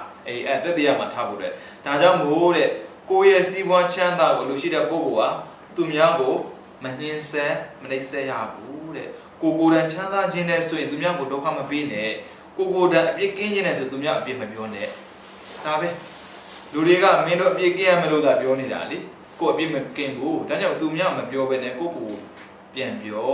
ပြီးတော့ကိုပြန်ကြည့်ကိုအခြေဆုံးတယ်သူများလည်းအခြေဆုံးဖြစ်မှာပဲအဲ့ဒါကြောင့်ပထမဆုံးမေတ္တာကိုပို့ပြီးတော့သူများကိုစာနာခြင်းကိုချင်းစာတရားထားပါဆိုတဲ့စကားကိုဘုရားဟောတဲ့တရားနဲ့ပြပြတာပြီးတော့မိမိရဲ့ချမယ်နဲ့မေတ္တာပွားမှာပုဂ္ဂိုလ်နဲ့မေတ္တာပွားများဖို့တဲ့အဲ့ဆိုကိုပြီးဆိုရင်သူများကိုပွားရမှာအဲ့ဆိုရင်ဘယ်သူကိုစပွားမှာလဲမေးစရာဖြစ်လာပြီလေသက်သေးအဖြစ်ထားရင်ကိုရှိဦးဆိုတာမေတ္တာပွားပြီးတဲ့နောက်မှာတဲ့မေတ္တာပွားဖို့လွယ်ကူစေဖို့တွေ့တဲ့ချေသောပိယကိုမြတ်တို့သောမနာပကိုအလေးမြတ်ပြုတ်တဲ့ group ကိုမေတ္တာပွားထိုက်တဲ့ဘာဝနိယကိုစရှိတဲ့ဆရာကိုဖြစ်ဆရာနဲ့တူဖြစ်ဥပိ္ပဇ္ဇကိုဖြစ်ဥပိ္ပဇ္ဇနဲ့တူဖြစ်ဆက်လက်ပြီးမေတ္တာပွားတဲ့မိဘတော့မလာဘူးဘယ်သူစလာဆရာဗျာမိဘကိုမေတ္တာပို့တတ်အောင်မိဘသင်ပေးတာလားဆရာသင်ပေးတာလားဆရာဒါပဲဗျာဒါကြောင့်အဲ့မှာသူပေးထားတယ်ဆရာကိုဖြစ်ဆရာနဲ့တူဥပိ္ပဇ္ဇဆိုတော့အပြစ်ကြီးအပြစ်ငယ်ကိုမညာတမ်းပြောသူကိုပါလေဥပိ္ပဇ္ဇဗမာရီသုံးနေတဲ့စကားလုံးရှိဥပဇင်းဆိုတာအခုတော့ဥစဉ်ဖြစ်သွားပြီဥပဇင်းဆိုတာဘယ်လားဥပဇေဆိုလိုတာကဘုန်းကြီးမှန်ရင်အပြစ်ကိုမချမ်းပဲပျော်ပြီးတော့အကောင်းကို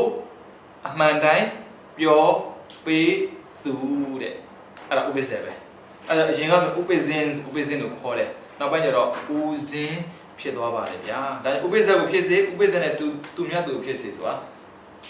နှစ်ယောက်ပဲထားပါဆရာရဲ့အပြည့်ကြီးအပြည့်ငယ်ကိုဆုံးမတတ်သူရဲ့ဒါဆိုရင်ဆရာနဲ့အပြည့်ကြီးပြည့်ငယ်ဆုံးမတတ်သူမတူဘူးလားမတူဘူး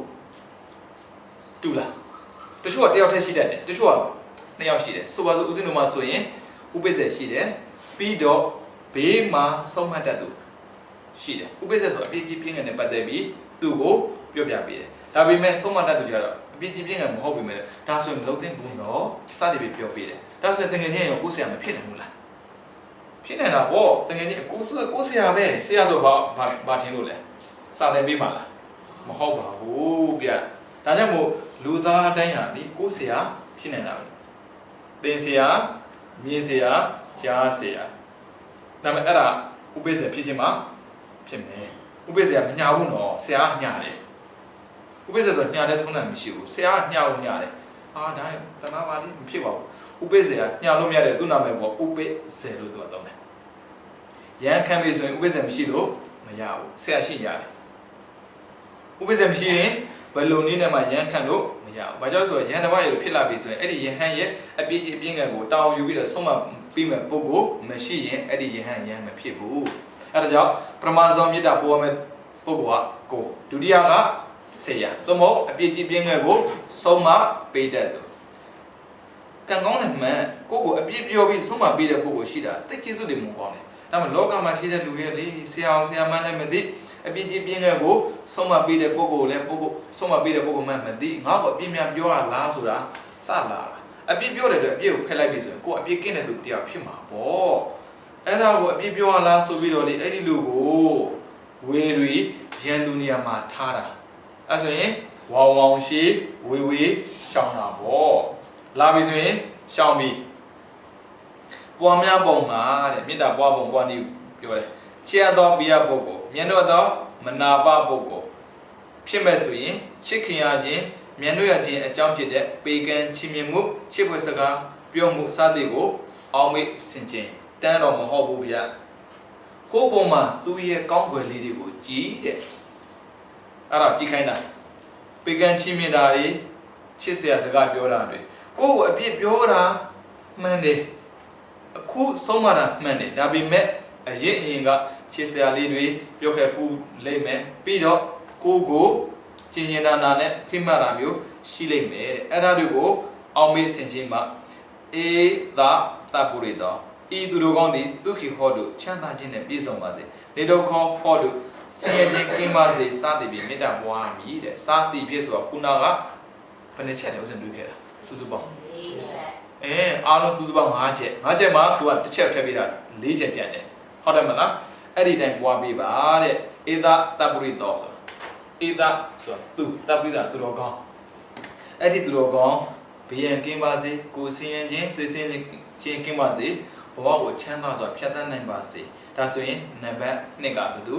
ဆေယ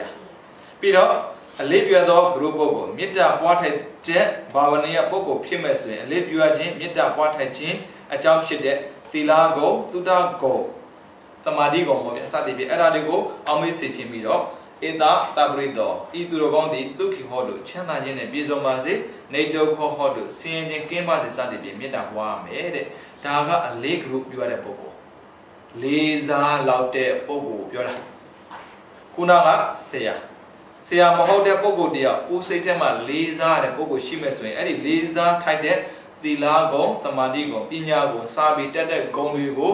မှန်ပြီးတော့အဲ့ဒီပုဂ္ဂိုလ်ဘေးရန်ကင်းပါစေစသည်ဖြင့်မေတ္တာပွားပေးပါတဲ့အဲ့မှာသီမာသံဗေဒပြုလုပ်ခြင်းနဲ့သီမာသံဗေဒခေါ်နယ်ပယ်ပြည့်ခြင်းကိုလုပ်မဲ့ဆိုရင်အလွန်ချက်တဲ့အတ္တပိယပုဂ္ဂိုလ်ပြီးတော့အလယ်လိုက်ဖြစ်တဲ့မေဇဒပုဂ္ဂိုလ်ပြီးတော့ယန္တုဖြစ်တဲ့ဝရီပုဂ္ဂိုလ်မေတ္တာပွားရမယ်တဲ့ဘယ်နှယောက်ရှိသွားပြီလဲပထမဆုံးက1ကိုဒုတိယကဆရာတတိယကအတေပိယလာပြီလေချစ်တဲ့ပုဂ္ဂိုလ်မပို့အောင်လားဆိုတော့ပို့ရမှာနံပါတ်ဘယ်လောက်လဲအဲ့ဆိုအတေပိယဆိုတော့ကိုချစ်သူလည်းဖြစ်ကောင်းဖြစ်မယ်ကိုရဲ့မိဘလည်းဖြစ်ကောင်းဖြစ်မယ်ဟုတ်ပြီနော်အတေပိယဆိုတာဘယ်သူလို့သူမပြောဘူးနော်တချို့ကမိဘချက်ချစ်တဲ့သူရှိတယ်ဘယ်သူချစ်တယ်တော့မသိဘူးလေဒါတော့ဒါအပြစ်ပြောတာမဟုတ်ဘူးမတူဘူးနော်အရာအလုံးကိုတပုံစံနဲ့တော့မညှိနဲ့ဗျမရဘူးတချို့ကမိဘကိုတအားကြီးမချစ်ဘူးဘာကြောင့်လဲဆိုတော့ငယ်ငယ်လေးကသူကြုံရတဲ့ပြဿနာကရှိတတ်တယ်လေဦးစစ်တွေ့ဖို့တယ်ဒီသူကတော့မိဘကိုတော်တော်ကိုကျေးဇူးတည်တတ်တာပါဒါပေမဲ့သူပြောတယ်သူကောင်းတယ်မှာမိဘမရှိဘူးဗုဒ္ဓဝါဒအရာရယ်ပြီးတော့ဂုံတိတ်ခါဆိုတဲ့စကားရယ်ရှိလို့ပေးစမ်းမယ်ဆိုတဲ့အသိရှိတဲ့အတွက်သူလုပ်ပေးတယ်အကုန်လုံးမိဘဒီအသက်50ရာစပြီးတော့အခုချိန်ကြီးအလုပ်လုပ်ဆရာမလို့အမေရောအဖေရောနှစ်ယောက်စလုံးဒါပေမဲ့မိဘနဲ့နေရတာပူလောင်နေတဲ့အမြဲတမ်းငင်းပွားနေတာကြည့်အောင်သူပြောပြတယ်မိဘကိုသူချစ်တာသူမချစ်တော့ဒါပေမဲ့ဂုံကဂုံပဲကြည့်အတိတ်ပြရတာမပါလားဆိုမပါတော့ဘူးဒါကြောင့်မိဘဆိုတိုင်းအတိတ်ပြရလို့မထင်နဲ့ပြီးတော့နောက်တစ်ယောက်တွေ့ဘူးသေးတယ်ရှင်ဘုရားရဲ့တဲ့မိဘရဲ့မေတ္တာနဲ့မိဘရဲ့ဂုဏ်သာသမီမှာရှိတာလားတဲ့သာသမီရဲ့မေတ္တာနဲ့သာသမီရဲ့ဂုဏ်ကရောမိဘတွေမှာမရှိနိုင်ဘူးလားတဲ့တခါတည်းကရှောက်ဘူးတယ်ဘာကြောင့်လဲဆိုတော့အဲ့ဒီမိဘတွေနဲ့ပတ်သက်ပြီး तू ကပိတ်ဆက်တာအပြည့်ဝပဲတကယ်လဲချင်းချင်းသာသာနေစေခြင်းတယ်ပြီးတော့ဒုက္ခလည်းမရောက်စေချင်ဘူးဗျနိုင်ငံခြားမှာကြားကြီးပဲနှစ်ပေါင်း10နဲ့ချီပြီးနေတယ်ပိုးပြလိုက်တဲ့ပိုက်ဆံတွေပစ္စည်းတွေအိမ်ဆောက်မြေဝယ်ဖို့ဒါပေမဲ့လေဗမာနိုင်ငံယောဂများနေတယ်တစ်လုံးယောဂနှလုံးယောဂသုံးလုံးယောဂနဲ့အဲ့ဒါနဲ့ကုန်းတော့အိမ်လည်းဖြစ်မလာဘူးမြေလည်းဖြစ်မလာဘူးဒါပေမဲ့လူတွေရဲ့ပြောတဲ့စကားအရမိဘရဲ့ကျေးဇူးသာသာသမီမှာရှိတယ်ပေါ့အခုကြည့်လိုက်မယ်ဆိုရင်ရှင်ပြရဲ့တဲ့ဒီတော့ကျေးဇူးတင်ခံခြင်းလို့တော့မဟုတ်ပါဘူးတဲ့ဒါပေမဲ့တဲ့ဒီတော့သူတို့ကိုဒုက္ခမရောက်စေခြင်းဘူးမေတ္တာပဲဘေးကင်းစေနေတာလေဒါကြောင့်မိဘမေတ္တာထက်သာသမီမေတ္တာကပိုကြီးမားနေတာအဲ့ဒါကြောင့်ဖះဝတ်ထက်မှာဒါမျိုးမရှိဘူးလားဗျာတဲ့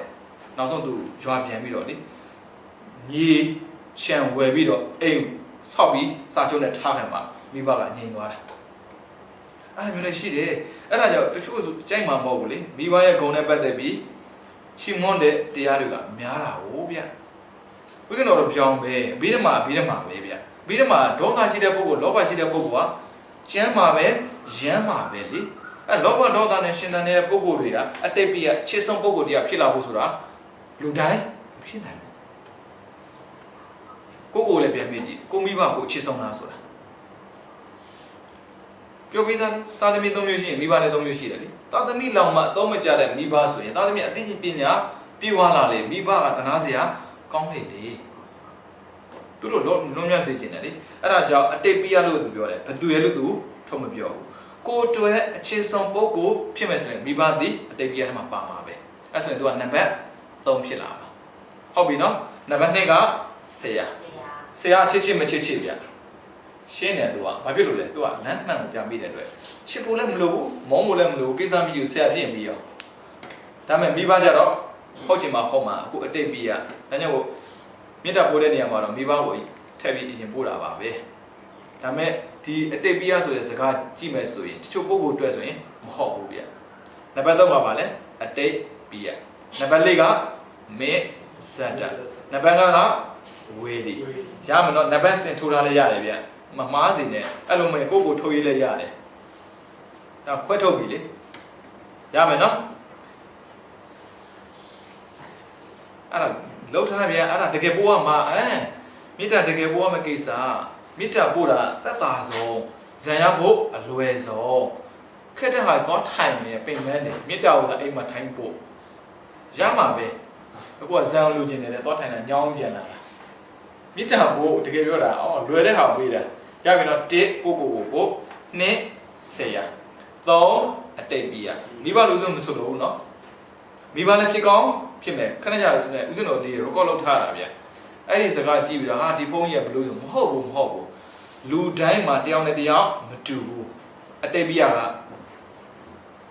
သူအားကိုးရတယောက်ကိုတားချစ်နေတဲ့အတိတ်ပြရပဲမိဘကိုအားကိုးရင်မိဘအတိတ်ပြရပဲဟုတ်မလားအဲ့ဒါပြောတာပြီးတော့မေဇတ်တပြီးတော့ဝေဒီဘယ်နဲ့ဆင့်လဲကုန်ပြီလောကမှာဘယ်သူမှမရှိတော့ဘူးဘယ်သူကြမ်းသေးတော့ကုန်နေပြီလေဟုတ်ပြီနော်အဲ့ဒီမှာအဲ့လိုပွားတဲ့အခါမှာလည်းပဲတဲ့ပုဂ္ဂိုလ်တစ်မျိုးချင်းစီမှာစိတ်ကိုနူးညံ့အောင်ဘာဝနာမှုမှာခံကြမ်းတန်ဆွမ်းအောင်ပြုပြီးမှတ်တာတဲ့ပုဂ္ဂိုလ်တစ်မျိုးချင်းစီထံသို့ပြောင်းလဲပြီးမေတ္တာပွားမယ်တဲ့တတိထားမေတ္တာပွားဖို့အတွက်နှီးပေးတာစိတ်ကိုနူးညံ့အောင်လုပ်ပါတယ်ပြီးတော့စိတ်ဓာတ်ခိုင်မာအောင်ကြိုးစားပါတယ်နှစ်ချက်မေတ္တာညမပိုးနေဗျပြောလို့ရှိရမလားမုဒုနာတိမာနီထားပါအဲ့ဒါကိစ္စမရှိဘူးအဲ့ဒါဥစဉ်မေတ္တာတို့ပြောတာလေတူတူပဲတကယ်ဘာမှကွဲပြားခြားနားဖို့မရှိဘူးအဲကိုယ်စိတ်ကနူးညံ့နေပြီလားပြီးတော့အဲ့ဒီရန်သူကိုပိုးတဲ့ခါမှာရောငါခံနိုင်ရေးပြေးပြီလားဒီဘက်ကစိတ်ထားနူးညံ့တယ်ဆိုပေမဲ့သူ့ကိုအာရုံပြုပြီးပို့လိုက်တဲ့အခါမှာခံနိုင်မရှိဘူးဆိုရင်လည်းမရဘူးအဲ့ဒါကြောင့်နံပါတ်1စိတ်ထားနူးညံ့လုပ်ပါတယ်နံပါတ်2မေတ္တာပို့တဲ့အခါမှာတကယ်ခံနိုင်ရှိအောင်ကြိုးစားပြီးမှပြောင်းလဲပြီးတော့တယောက်စီပို့ပါတဲ့ရပြီနော်ပို့တတ်ပြီလားမေတ္တာပို့နည်းကိုသင်နေကလေးတွေကိုရပြီနော်ဘယ်နှချက်လဲဆိုတော့2ချက်နံပါတ်1စိတ်ကိုနူးညံ့အောင်လုပ်နံပါတ်2စိတ်ဓာတ်ခိုင်မာအောင်ကြိုးစားပြုပြင်ပြီးမှသာဆိုတဲ့စကားလုံးကရန်ပြောတာမဟုတ်ဘူးမပိုင်မဲ့နဲ့လုံးဝမလုပ်ပါနဲ့တဲ့ပိုင်မှလုပ်ပါတဲ့ဒါဆိုရင်ဦးစင်တို့မေးကြည့်ပါရစေမေတ္တာပို့တယ်မလားဒီအချက်တွေနဲ့ညီပြီးပို့တာလားအဲ့ဒါကြောင့်ဇံမရတာရှင်းပြောတာဇံမရတာအဲ့ဒါပဲဒါဆိုမေတ္တာကိုစွမ်းတာဆိုမစွမ်းဘူးလေမေတ္တာရန်လို့မရဘူးမေတ္တာတကယ်စွမ်းတယ်ရုံမှမဟုတ်ဘူးလေမြတ်စွာဘုရားရှင်ဝေဒာလီကိုကြွားတဲ့အခါမှာရှန္ဒနာပါတယ်ဝေဒာလီဆိုတဲ့မြို့ကအလှပချောလှတွေနေတဲ့နေရာဥစ္စာဗမာနိုင်ငံမှာဝေဒာလီသူတယောက်ရောက်ခဲ့ဖို့တယ်ဝေဒာလီသူမွေးချက်ဘယ်နေမှာရှိခဲ့ဖို့တယ်ဘယ်သူထင်လဲမြန်မာနိုင်ငံမှာအခုဝေဒာလီကြောင့်ကြုံလို့ပြောရင်းနဲ့မြန်မာနိုင်ငံသမိုင်းကိုမေးကြည့်တာဝေဒာလီသူရဲ့နာမည်ကပင်စကလျာဏီတဲ့အဲ့တော့ဒီဟင်ပေးတာမှပေါ်မလာဘူးအော်မျက်နှာပူစဉ်းစားကြည့်အရာကုန်းဖွင့်ရင်တော့မျက်နှာပူတာဒီတစ်ခါပဲပင်စကလျာဏီတဲ့ဝေဒာလီသူကန်တော့လှပတောင်ချီမွန်းတဲ့နေရာမှာမြတ်စွာဘုရားလည်းအဲ့ဒါပဲလက်ဆူကြီးနေတာဝေဒာလီနတ်ပြည်မသွားနဲ့တဲ့နတ်သားနတ်သမီးတွေးချင်းတဲ့ကြုံချင်းတဲ့ဆိုရင်ဘယ်သွားခိုင်းတာလဲဝေဒာလီသွား အဲ့ဒီဝေဒန်လီသူလိပ်စုရီမျိုးနွယ်ဗမာနိုင်ငံမှာရှိခဲ့ဖူးတယ်။အော်ဘယ်သူထင်လဲအခုပြောပြီးပင်စားကလေးနေဦးဇင်းဗမာနိုင်ငံမှာလေတစ်တုံညာလေးလေးမှာအဲ့ဒီ17ရာစုမှာနန်းတက်ခဲ့တဲ့ဘုရင်တစ်ပါးရှိတယ်ဘယ်သူလဲဘယ်သူအနောထမိမပင်စားကလေးနေဘယ်သူသားဘယ်သူလဲ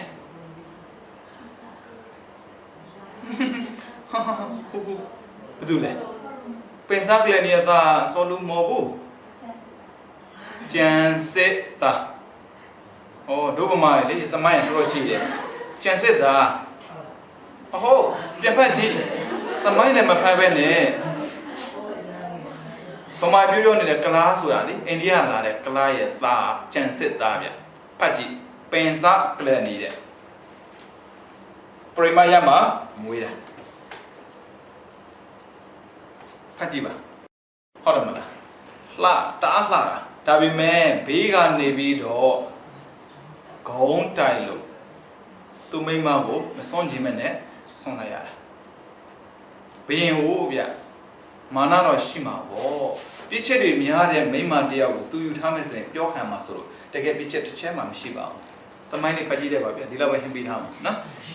ဒါကြုံလို့ပြောတာပါကြုံလို့ဟုတ်တယ်မလားဘယ်နာနေထွက်သွားတယ်ဝေသာလီဟုတ်တယ်မလားအဲ့မှာဝေသာလီကိုဘုရားရှင်ကြွားတဲ့အခါမှာဝေသာဒီရှင်အနန္ဒပါတယ်ဝေသာလီမျိုးမှာရှိတဲ့လူအားလုံးကြိုရမယ်တဲ့မကြိုရင်50တန်ပဲနိုင်ငံတော်ကတန်တက်တာအဲ့ဒါမှစစ်သူကြီးတရားပါတယ်သူလည်းသွားကြိုတာရှင်အနန္ဒရဲ့တင်ငယ်ချင်းရှင်အနန္ဒတွေ့တော့သူလည်းပုထုဇဉ်ကြော်တဲ့သောတာပန်အဆင့်ပဲရှိတယ်လေသောတာပန်ကဝမ်းသာခြင်းဝမ်းနေခြင်းများတယ်ဗျဒါကြောင့်မိုးဓာတွေဒေါသဖြစ်တာတွေရှိတာပေါ့သူတငယ်ချင်းသားတို့သူသိပျော်တာအဲ့နဲ့တငယ်ချင်းမင်းလာကြိုတဲ့တွေ့တဲ့သိဝမ်းသာတာပဲဟိုကပြောင်းပြောတာဗျငါကြိုချင်းလို့ကြိုတာမဟုတ်ဘူးပတ်စံပေးမှမိုးလို့လာကြိုတာတဲ့ဟာစိတ်ထဲကဖိဖြစ်တာပေါ့နော်ရှင်အနန္ဒဒီလိုစစ်သူကြီးတယောက်ကသာသနာ့ဟောတာကြီးညူခဲ့မဲ့ဆိုရင်တိတ်တန်မှုရှိမှာပဲဆိုပြီးတော့အဲ့ဒါနဲ့ဘုရားရှင်စီကိုသွားပြီးတော့ရှောက်တယ်အရှင်ဘုရားတဲ့ဒီတော့ကြုံရတဲ့တွေ့ကြုံကတိတ်ဆင်မပြေဘူးပေါ့နော်အဲ့လာကြိုတဲ့ထက်မှာပတ်စံပေးရမှာဆိုလို့လာကြိုတဲ့ပုဂ္ဂိုလ်ကရှိနေတယ်အဲ့ဒီရှိတဲ့ပုဂ္ဂိုလ်ကလည်းဒီတော့တကယ်ချင်းဖြစ်နေတယ်အဲ့ဒီပုဂ္ဂိုလ်သာသနာကြီးညွတ်မဲ့ဆိုရင်တိတ်ကျေးဇူးများမှာပဲဘုရားတဲ့အဲ့ဒါကြောင့်ရှင်ဘုရားဒီပုဂ္ဂိုလ်တွေပါလာအောင်တစ်ချက်လောက်ကြိုးစားကြည့်ပါလားဘုရားဘာမှမလုပ်ဘူးထိုင်တယ်မေတ္တာပို့လိုက်တယ်ဘာနဲ့ဥပမာပေးလဲဆိုတော့အမေပြောက်တဲ့နွားသားလေးလိုပဲတဲ့လိုက်ရှာတာဘုရားကိုဖူးခြင်းတာရဲ့ပြီးတော့သူ့စိတ်ထဲမှာဖြစ်တဲ့အပြစ်ကိုတောင်းပန်ခြင်းတာရဲ့ဘာမှမလုပ်ဘူးနော်မေတ္တာပဲပို့တာစွမ်းတဲ့မေတ္တာရဲ့ဂုဏ်ကိုပြောပြတာပါမရမခရှာပြီးတော့ဘုရားကိုသွားတောင်းပန်တယ်လုံးဝအတိပြောင်းသွားတယ်အခုဒီလူတွေမေတ္တာပို့တာကြားပြီးဆက်တဲ့ဘုရားရောမသွားဘူးတိုးလာတာဟုတ်တယ်မလားအဲ့ဒါမေတ္တာလားတရုပ်ဆောင်ပဲဖြစ်မှာပါဒီပုဂ္ဂိုလ်ကြီးကြည့်ရတာမေတ္တာတကယ်စွမ်းတဲ့နော်တကယ်စွမ်းတဲ့ရန်သူတယောက်တောင်မှလေကိုတောင်းပန်ဖို့ဝန်မလေးအောင်စွမ်းဆောင်နိုင်တာမေတ္တာပဲအဲ့မှာမေတ္တာပို့လေးပြလိုက်ပါဦးမယ်ဒါမေတ္တာပို့တာတော့မပါသေးပါဘူးကြုံလို့ဒီတောင်တန်းသာမန်ပြီးကိုဆရာတော်ဩတမသာရဆိုကြားမှာပေါ့ဟုတ်တယ်မလားအဲ့ဒီဆရာတော်ကြီးပေးထားတဲ့နည်းလေးတစ်ခုရှိတယ်ကိုတာမုန်းသူရှိနေပြီလားအဲ့မျိုးသိပြီဆိုရင်တဲ့လွယ်ကူပါတယ်တဲ့ဖန်ခွက်လေးတစ်လုံးရှာလိုက်တဲ့တန်ရှင်းတဲ့ဖန်ခွက်ဘာမှတချို့ဆိုရင်ပန်းဝင်ပါလေအဲ့မျိုးမရှိစေနဲ့အဲ့တဲ့ကိုရေထည့်လိုက်ပါတဲ့ပြီးတော့ကြောက်ခဲလေးတစ်လုံးရှာတောင်းလို့ပြီးရင်ထည့်အဲ့ကြောက်ခဲကိုမုန်းသူတို့ကိုမကြိုက်သူတယောက်နေနဲ့မြင်အောင်ကြည့်ပြီးတော့ရေထဲမှာနှစ်သက်တာမဟုတ်ဘူးเนาะရေထဲမှာအေဂျင့်တယ်လို့သူရဲ့ဘဝအေဂျင့်ပါစီဆိုတော့ထပ်မေတ္တာပို့ပေးပါတယ်အဲ့ဒီပုဂ္ဂိုလ်လုံးဝပြောင်းလဲလာပါလိမ့်မယ်တဲ့စမ်းကြည့်ပေါ့ဗျာဟုတ်တယ်မလားအဲ့ဒီလိုစမ်းကြည့်မေတ္တာပို့သင့်တယ်ဆိုတဲ့အချက်ကိုဆိုရင်ပြောပြတာပါ ကြည့်မယ်ယံသူမရှိသောယောဂီဤမေတ္တာပွားပုံတဲ့ယံသူမရှိတဲ့ယောဂီဖြစ်ပါမို့တဲ့ကိုယ်ကိုမုံသူတွေကိုမှယံသူမရှိတဲ့ပုဂ္ဂိုလ်ဖြစ်နေမယ်ဆိုရင်ကိုယ်ကိုလည်းပြန်မေးကြည့်ပါဗျာငါ့ကိုကြိုက်တဲ့သူရှိလားမကြိုက်တဲ့သူရှိလားဟုတ်တယ်မလားသိလည်းမသိဘူးမသိရင်ကိစ္စမရှိဘူးလေဒါနဲ့သူကယံသူမရှိတဲ့ယောဂီဖြစ်မဲ့ဆိုရင်တဲ့တော့မဟုတ်အကျိုးစီးပွားမဲ့ကိုပြုလုပ်သောသူကိုတောင်းမှယံသူတို့သဘောမထားပဲနဲ့သိခံခွင့်လွှတ်တတ်တဲ့ယောက်ျားမြတ်ဖြစ်မဲ့ဆိုရင်သူအဖြစ်ရှင်းနေယံသူမရှိဘူးတော့မဟုတ်ယံသူရှိတဲ့ဆိုရင်တောင်းမှသိခံခွင့်လွှတ်တတ်တဲ့ပုဂ္ဂိုလ်ဖြစ်မဲ့ဆိုရင်အချက်နော်ငါရဲ့မေတ္တာစိတ်ဟာအလယ်လက်ဖြစ်တဲ့မေဇ္ဇတပုဂ္ဂိုလ်မှာခန့်ကျန်းစွာဖြစ်ပြီးခန့်ကျန်းဆိုတာပါလေခိုင်ခန့်သွားပြီပြောတာအခုဆိုရင်မေတ္တာစိတ်ကိုယံသူစီကိုပို့ပေးမယ်ရပြီနော်ယံသူကိုပို့ဖို့တောင်းမှအပေါ်မှာပါမှလားမေဇ္ဇတပုဂ္ဂိုလ်ပြီးရင်ပါလေယံသူကိုပို့ဖို့အတွက်နီလန်းကိုပေးတာယံသူပို့တဲ့နီလန်းပေးယံသူမရှိဘူးဆိုရင်ဘယ်လိုလုပ်မလဲဟုတ်တယ်မလားယံသူမရှိဘူးဆိုရင်တောင်မှတဲ့ငါရဲ့စိတ်ကမေဇ္ဇတအလယ်လပုဂ္ဂိုလ်ကိုမေတ္တာပို့တဲ့အတွက်စိတ်ဓာတ်ကခံခန့်သွားခဲ့ပြီးဖြစ်တဲ့အတွက်တဲ့အခုဘယ်သူ့ပို့မှလဲဆိုတော့ယံသူကိုပို့မယ်ဆိုပြီးတော့ပို့လို့ရပြီတဲ့ကြောင်းကြစိုက်စရာမလိုတော့ဘူးတဲ့ကြောက်စရာလည်းမလိုဘူးစိုးရင်စရာလည်းမလိုတော့ဘူးလိုကိုမေတ္တာပို့နိုင်ပါတယ်တဲ့မှတ်ချက်မေဇ္ဇတပုဂ္ဂိုလ်မေတ္တာပွားပြီးယံသူဖြစ်တဲ့ဝီရိပုဂ္ဂိုလ်မေတ္တာပွားမယ်ဆိုတဲ့စကားရာယံသူရှိတဲ့ယောဂီပုဂ္ဂိုလ်ကိုရည်ရွယ်ပြီးပြောတာပါတဲ့မေဇ္ဇတပုဂ္ဂိုလ်ပြင်ပါလားယံသူရှိကြလားရှိတယ်ကိလေသာယံသူထိုင်တိုင်းငါ့ဟုတ်တယ်မလားယံသူမရှိဘူးလားရှိတယ်ကိလေသာယံသူမေတ္တာပို့လို့ရလားမရဘူးကိလေသာယံသူကမေတ္တာမပို့ရဘူးဘာပို့ရလဲဘာပို့ရလဲအတိဩဝိရိယပို့ကျင်တာဒါဆိုရင်အမျက်ဒေါသပဲဖြောင်းနေများတဲ့မကျေနပ်တဲ့စိတ်ရှိတဲ့ပုဂ္ဂိုလ်တွေဟိုကြုံမကျေနပ်ဒီဟာကြုံမကျေနပ်တဲ့ပုဂ္ဂိုလ်တွေပဲဖြောင်းနေကိုယံသူကိုမေတ္တာပို့တဲ့ယောဂီပုဂ္ဂိုလ်ဟာအဲ့ဒီယံသူကပြုလုပ်ထားတဲ့ပြေးမှားမှုများကိုပြန်လဲအောင်မေ့ဆင်ခြင်မိတဲ့အခါမှာဒေါသတွေဖြစ်လာခဲ့မဲ့ဆိုရင်တဲ့အဲ့ဒီဒေါသကိုပယ်ဖြောင်းမှမေတ္တာကိုဆက်ပြီးပွားရမယ်ဒေါသရှိနေရင်မေတ္တာပွားလို့မရဘူးတဲ့ဒါကြောင့်မို့ဒေါသပယ်ဖြောင်းပုံနီးလန့်ကအလေးပြုသောပုဂ္ဂိုလ်စသည်တို့ကိုမေတ္တာပွားပြီးမှအမျက်ဒေါသကိုပယ်ဖြောင်းခြင်းတဲ့ပြောင်းလိုက်သူ့ကိုမေတ္တာပို့တဲ့အစင်မပြေဘူးဒေါသဖြစ်လာပြီဆိုရင်ဘာလုပ်ရမလဲဆိုရင်ကိုလေးစားရလောက်တဲ့ပုဂ္ဂိုလ်ကိုမေတ္တာပို့လိုက်အဲ့ဒီပုဂ္ဂိုလ်မေတ္တာပို့လိုက်တဲ့အတွက်ဘာဖြစ်လဲဆိုဒေါသကပျောက်သွားတယ်ဒါနံပါတ်1နည်းတစ်ခုနံပါတ်2တဲ့ကကဆုမဩဝါဒလားကကဆဥပမာကကဆလွှတ်ဥပမာလွှတ်ဥပမာဩဝါဒလားအဆုံးမတော့ကိုဆင်ခြင်ပြီးအမြဲဒေါသကိုပယ်ဖြောက်ခြင်းတဲ့အဲ့ဒါလာမှာပါတဆင်းစီလာမှာပါဟုတ်တယ်မအဲ့ဒါကိုအချက်ပြမှာပေါ့နံပါတ်3ယံသူရဲ့အမှုအကျင့်ကိုဆင်ခြင်ပြီးအမြဲဒေါသကိုပယ်ဖြောက်ခြင်းနံပါတ်4ကိုဆုံးမပြီးအမြဲဒေါသကိုပယ်ဖြောက်ခြင်းနံပါတ်5ကိုသူများနှုတ်သားရဲ့ကံတန်လျင်ကိုယ်ပိုင်ဥစ္စာရှိတဲ့ဖြစ်ကိုဆင်ခြင်ပြီးတော့အမျက်ဒေါသကိုပယ်ဖြောက်ခြင်းတဲ့6ဆရာသခင်ဖြစ်တော်မူတဲ့မြတ်စွာဘုရားရဲ့ရှေ့တေဘဝတွေကကျင့်တော်မူခဲ့တဲ့အကျင့်ကိုဆင်ခြင်ပြီးတော့အမျက်ဒေါသကိုပယ်ဖြောက်ခြင်းတဲ့နံပါတ်9အနမတကိယတုတ်ဖြစ်ဆင်ခြင်ပြီးတော့အမျက်ဒေါသကိုပယ်ဖြောက်ခြင်းတဲ့နံပါတ်10မေတ္တာရဲ့အကျိုးအာနိသင်ကိုဆင်ခြင်ပြီးတော့အမျက်ဒေါသကိုပယ်ဖြောက်ခြင်း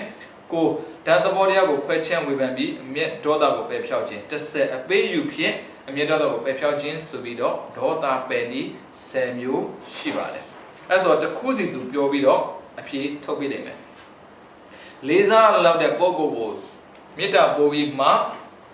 သူများကိုပို့ဖို့ဆိုရင်ဘယ်လိုလဲဆိုရင်ယောဂီပုဂ္ဂိုလ်တယောက်ဟာရန်သူနဲ့ပတ်သက်ပြီးဒေါသဖြစ်ပေါ်နေမယ်ဆိုရင်အလေးပြုတဲ့ပုဂ္ဂိုလ်တွေထဲကတယောက်ကို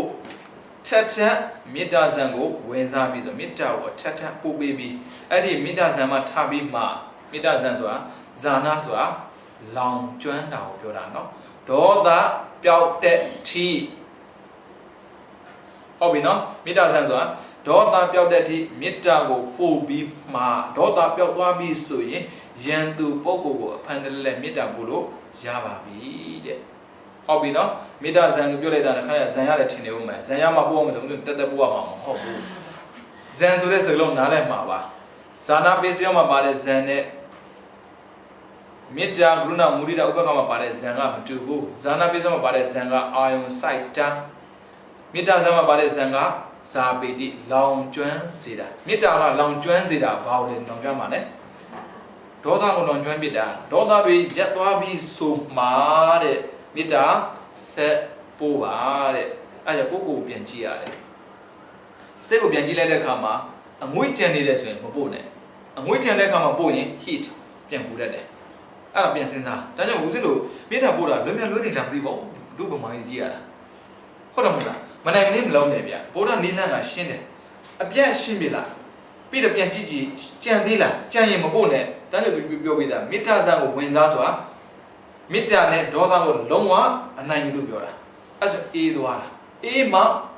ပြောင်းပြီးပို့ပါလို့ပြောတာမနိုင်နဲ့မလုံးနဲ့ဗျကမ္မထမ်းဆိုတာရှင်းရှင်းလေးရကမ္မဌာနလောက်တဲ့နေရာမှာတိအောင်နေပြီးလုပ်အခုမေတ္တာပို့ရင်မေတ္တာတကယ်ဖြစ်မှနောက်တစ်ယောက်ပြောင်းပြီးတော့ပို့မေတ္တာမဖြစ်မချင်းမပြောင်းနဲ့မေတ္တာမဖြစ်ဆိုရင်ဘာရှိနေလဲအငွေ့ကျန်တယ်ဒေါသအငွေ့ကျန်တယ်အဲကျန်နေရင်မေတ္တာမဖြစ်ဘူးဒါကမ္မထမ်းမဟုတ်ဘူးဟုတ်ပြီနော်ဒါကအလေးမြတ်ပြုတဲ့ပုဂ္ဂိုလ်ကိုမေတ္တာပွားပြီးမှဒေါသပဲဖြောက်တဲ့နေလာပြီးကကစုပမကကစဥပမာလွှတ်ယောဂီပုဂ္ဂိုလ်ဟာတကယ်လို့အမျက်ဒေါသမငြင်းသေးဘူးဆိုရင်ကကစုပမဩဝါဒလာမြတ်စွာဘုရားရဲ့ဆုံးမကိုအဖန်တလဲအောင်မေ့ဆင်ခြင်ပြီးတော့အမျက်ဒေါသကိုပဲဖြောက်ပါမယ်တဲ့အမျက်ဒေါသထွက်နေတဲ့သူ့ကိုမြတ်စွာဘုရားဆုံးမတဲ့ပုံစံလေးကတဲ့ယဟန်တို့တဲ့ရုံးမာတဲ့အကျင့်ရှိတဲ့တခိုးဓမြတွေဟာအစွန်းတစ်ဖက်အယုတ်တက်ထားတဲ့ငမန်းဆွဲလွှားကြီးနဲ့အင်္ဂါကြီးငတ်ကိုဖြတ်လိုက်မယ်တဲ့အဲ့ဒီလိုတိုက်ဖြတ်တဲ့အတွက်တိုက်ဖြတ်ခံတဲ့ပုဂ္ဂိုလ်ဟာစိတ်ဆိုးအမြဲထွက်မဲ့ဆိုရင်အဲ့ဒီပုဂ္ဂိုလ်ကိုငါဖျားရဲ့အဆုံးအမကိုလိုက်နာသူလို့မပြောဘူးတဲ့ဒါဖျားကကကစုပမတော့မှာဟောထားတယ်ကကဆဆိုတာလွှားတခိုးဓမြတွေကကိုယ့်ကိုအမြဲကပ်ပြီးဖမ်းပြီးတော့လွှားနဲ့တိုက်ဖြတ်တာတောင်မှာတဲ့ဒေါသမထွက်ပါနဲ့တဲ့ဒေါသထွက်ရင်ငါရဲ့အဆုံးအမကိုလက်ခံသူမဟုတ်ဘူးတဲ့အဲ့ဒီတရားကိုနားထဲမှာကြားတာနဲ့ဖះရဲ့စကားကိုငါနားထောင်သူမဟုတ်ဘူးဆိုရင်အခုခေတ်စကားမျိုးငါဗုဒ္ဓဘာသာမဟုတ်ဘူးပေါ့အဲ့ဆိုငါဗုဒ္ဓဘာသာနာမည်ခံထားတဲ့အတွက်သစ္စာဖြစ်လို့မရဘူးအဲ့ဒါကြောင့်သိခံအားကောင်းရမယ်စိတ်ကိုပြောင်းလိုက်တရားတော်ကိုကြည်ပြီးတော့ပြောင်းလိုက်တာပြီးတော့အမျက်ဒေါသထွက်နေတဲ့သူကိုတုတ်ပြန်ပြီးတော့အမျက်ထွက်တဲ့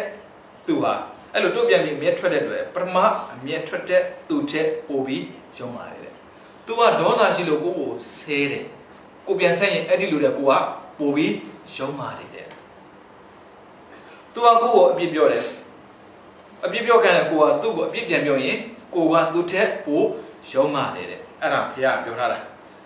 အမျက်ဒေါသထွက်တဲ့သူကိုတုတ်ပြန်ပြီးအမျက်မထွက်ဘဲနဲ့သိခံနိုင်သူဟာအောင်နိုင်ခဲ့တဲ့စိတ်ပွဲကိုအောင်နိုင်သူမြည်တယ်ဟုတ်ပြီနော်ဘုရားရှင်ပြောထားတဲ့စကားကိုသူကကကစုပမာသုံးမှာပြောထားတဲ့အတိုင်း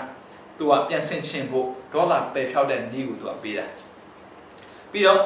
သူများကိုပြင်းထန်စွာအမျက်ထွက်နေကြောင်းသိရှိတဲ့အတွက်တတိပြုပြီးတော့အမျက်ဒေါသကိုသိသိပြီးငြိမ်းချမ်းစွာနေတဲ့သူဟာကိုရောသူများပါအကျိုးစီးပွားကိုဆောင်တဲ့သူမြည်တယ်လို့ပြောထားတယ်ဒါဆိုရင်ဒေါသပယ်ဖြောက်လိုက်တာနဲ့ငါရောသူပါချမ်းသာတာပဲအဲ့ဒါလေးကိုတွေးလိုက်ပြီးတော့ဘုရားရှင်ကနောက်ထပ်ပြောတယ်ယဟန်တို့တဲ့ယန်သူတို့သာ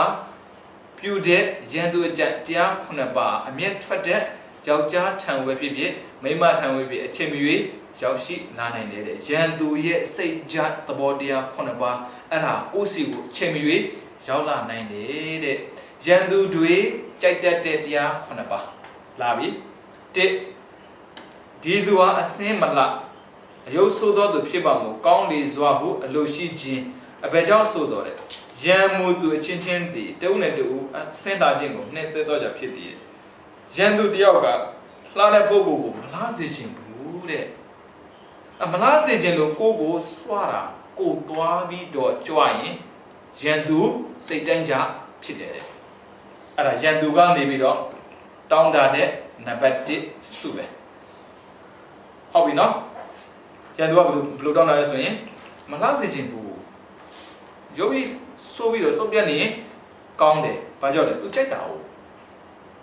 အဲ့ဒါသူ့ရဲ့စိတ်ကြက်တိုင်းကိုမဖြစ်ဖို့အရေးကြီးတယ် number 2အဲ့ဒီပုဂ္ဂိုလ်ဟာဆင်းရဲစွာအိတ်နေရပါမို့ကောင်းလေစွာတဲ့ရန်သူကနေပြီးတော့ဒီပုဂ္ဂိုလ်ကောင်းကောင်းမအေးရရင်ပြီးတာပဲ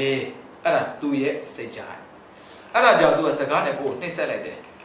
မင်းလကားပါကွာအသုံးနဲ့မကြဘူးအဲ့လိုပြောလိုက်တယ်ဒါပေမဲ့ပျော်ပြီးသွားတာကြားပြီအေးရပုံမှာအေးလို့မရတာမလို့အေးအဲ့ဒါရန်သူစိတ်ကြိုက်ဖြစ်တာသဘောပေါက်လားတော်တော်များများအဲ့လိုဖြစ်နေမှာလားရန်သူရဲ့အလိုချနေထိုင်တဲ့ပုံကိုယ်တွေဖြစ်နေတာ哦အဲ့ဒါကြောင့်ညာညာအေးပြက်တာဒီအကောင်တွေနှောက်ရှက်လို့ငါအေးလို့မရဘူးဒီစာလေးတစ်ချောင်းဖတ်ပြီးတဲ့ငါအဲ့ဒါရန်သူရဲ့အလိုချပဲတဲ့ရန်သူလိုချင်တဲ့တရားဘယ်နှပါ9ပါအဲ့ဒီနံပါတ်2ကတော့ကြုံနေကြရမှာလား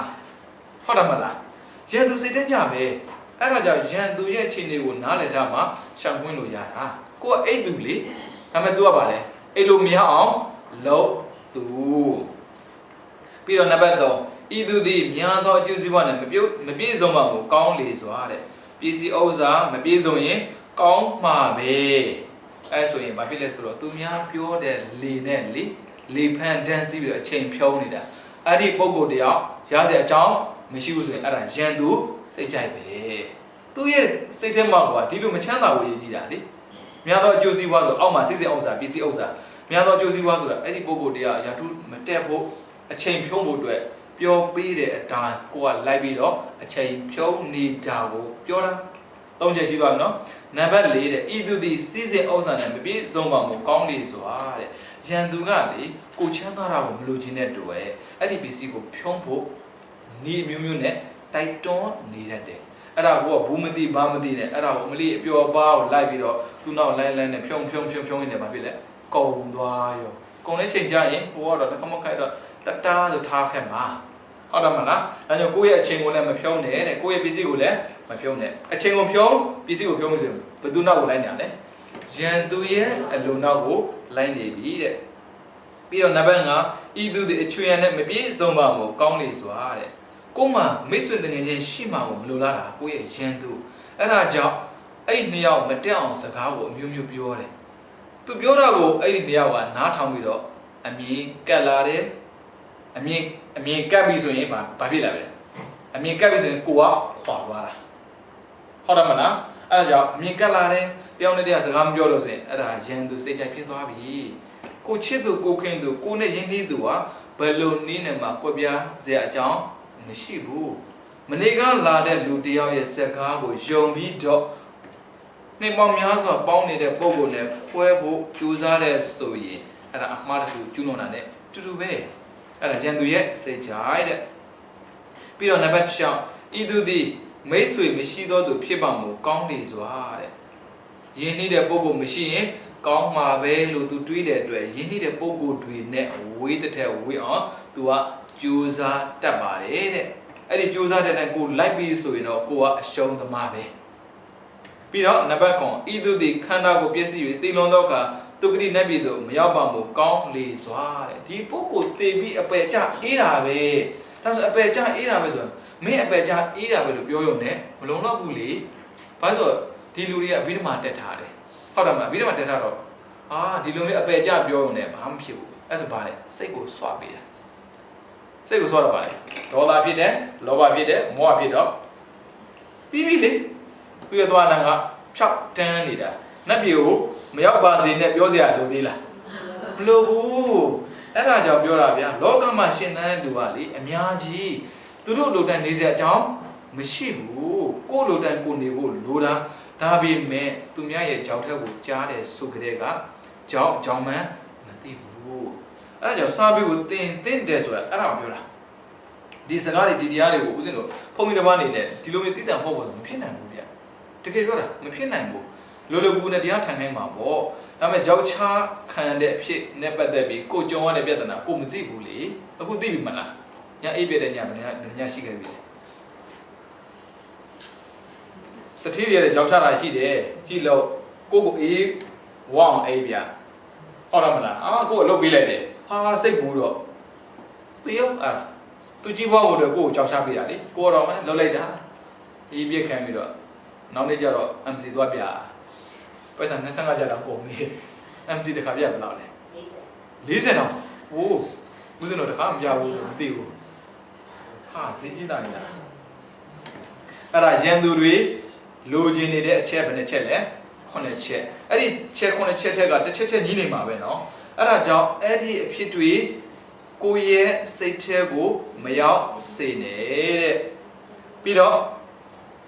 ယဟန်တို့တဲ့အမျက်ထွက်သောသူသည်အမျက်တော်တာကလွှမ်းမိုးနှိမ့်ဆက်တဲ့အတွက်ကာယဒုစရိုက်ဝစီဒုစရိုက်မနောဒုစရိုက်ကိုပြုကျင့်ပြီးတော့ခန္ဓာကိုပြည့်စည်ပြီးသေတဲ့အခါမှာအပေဒုက္ခတိဝိနိပါဒဘုံငရဲတို့ကြာရောက်ရတယ်တဲ့ဘုရားရှင်ကပြောတယ်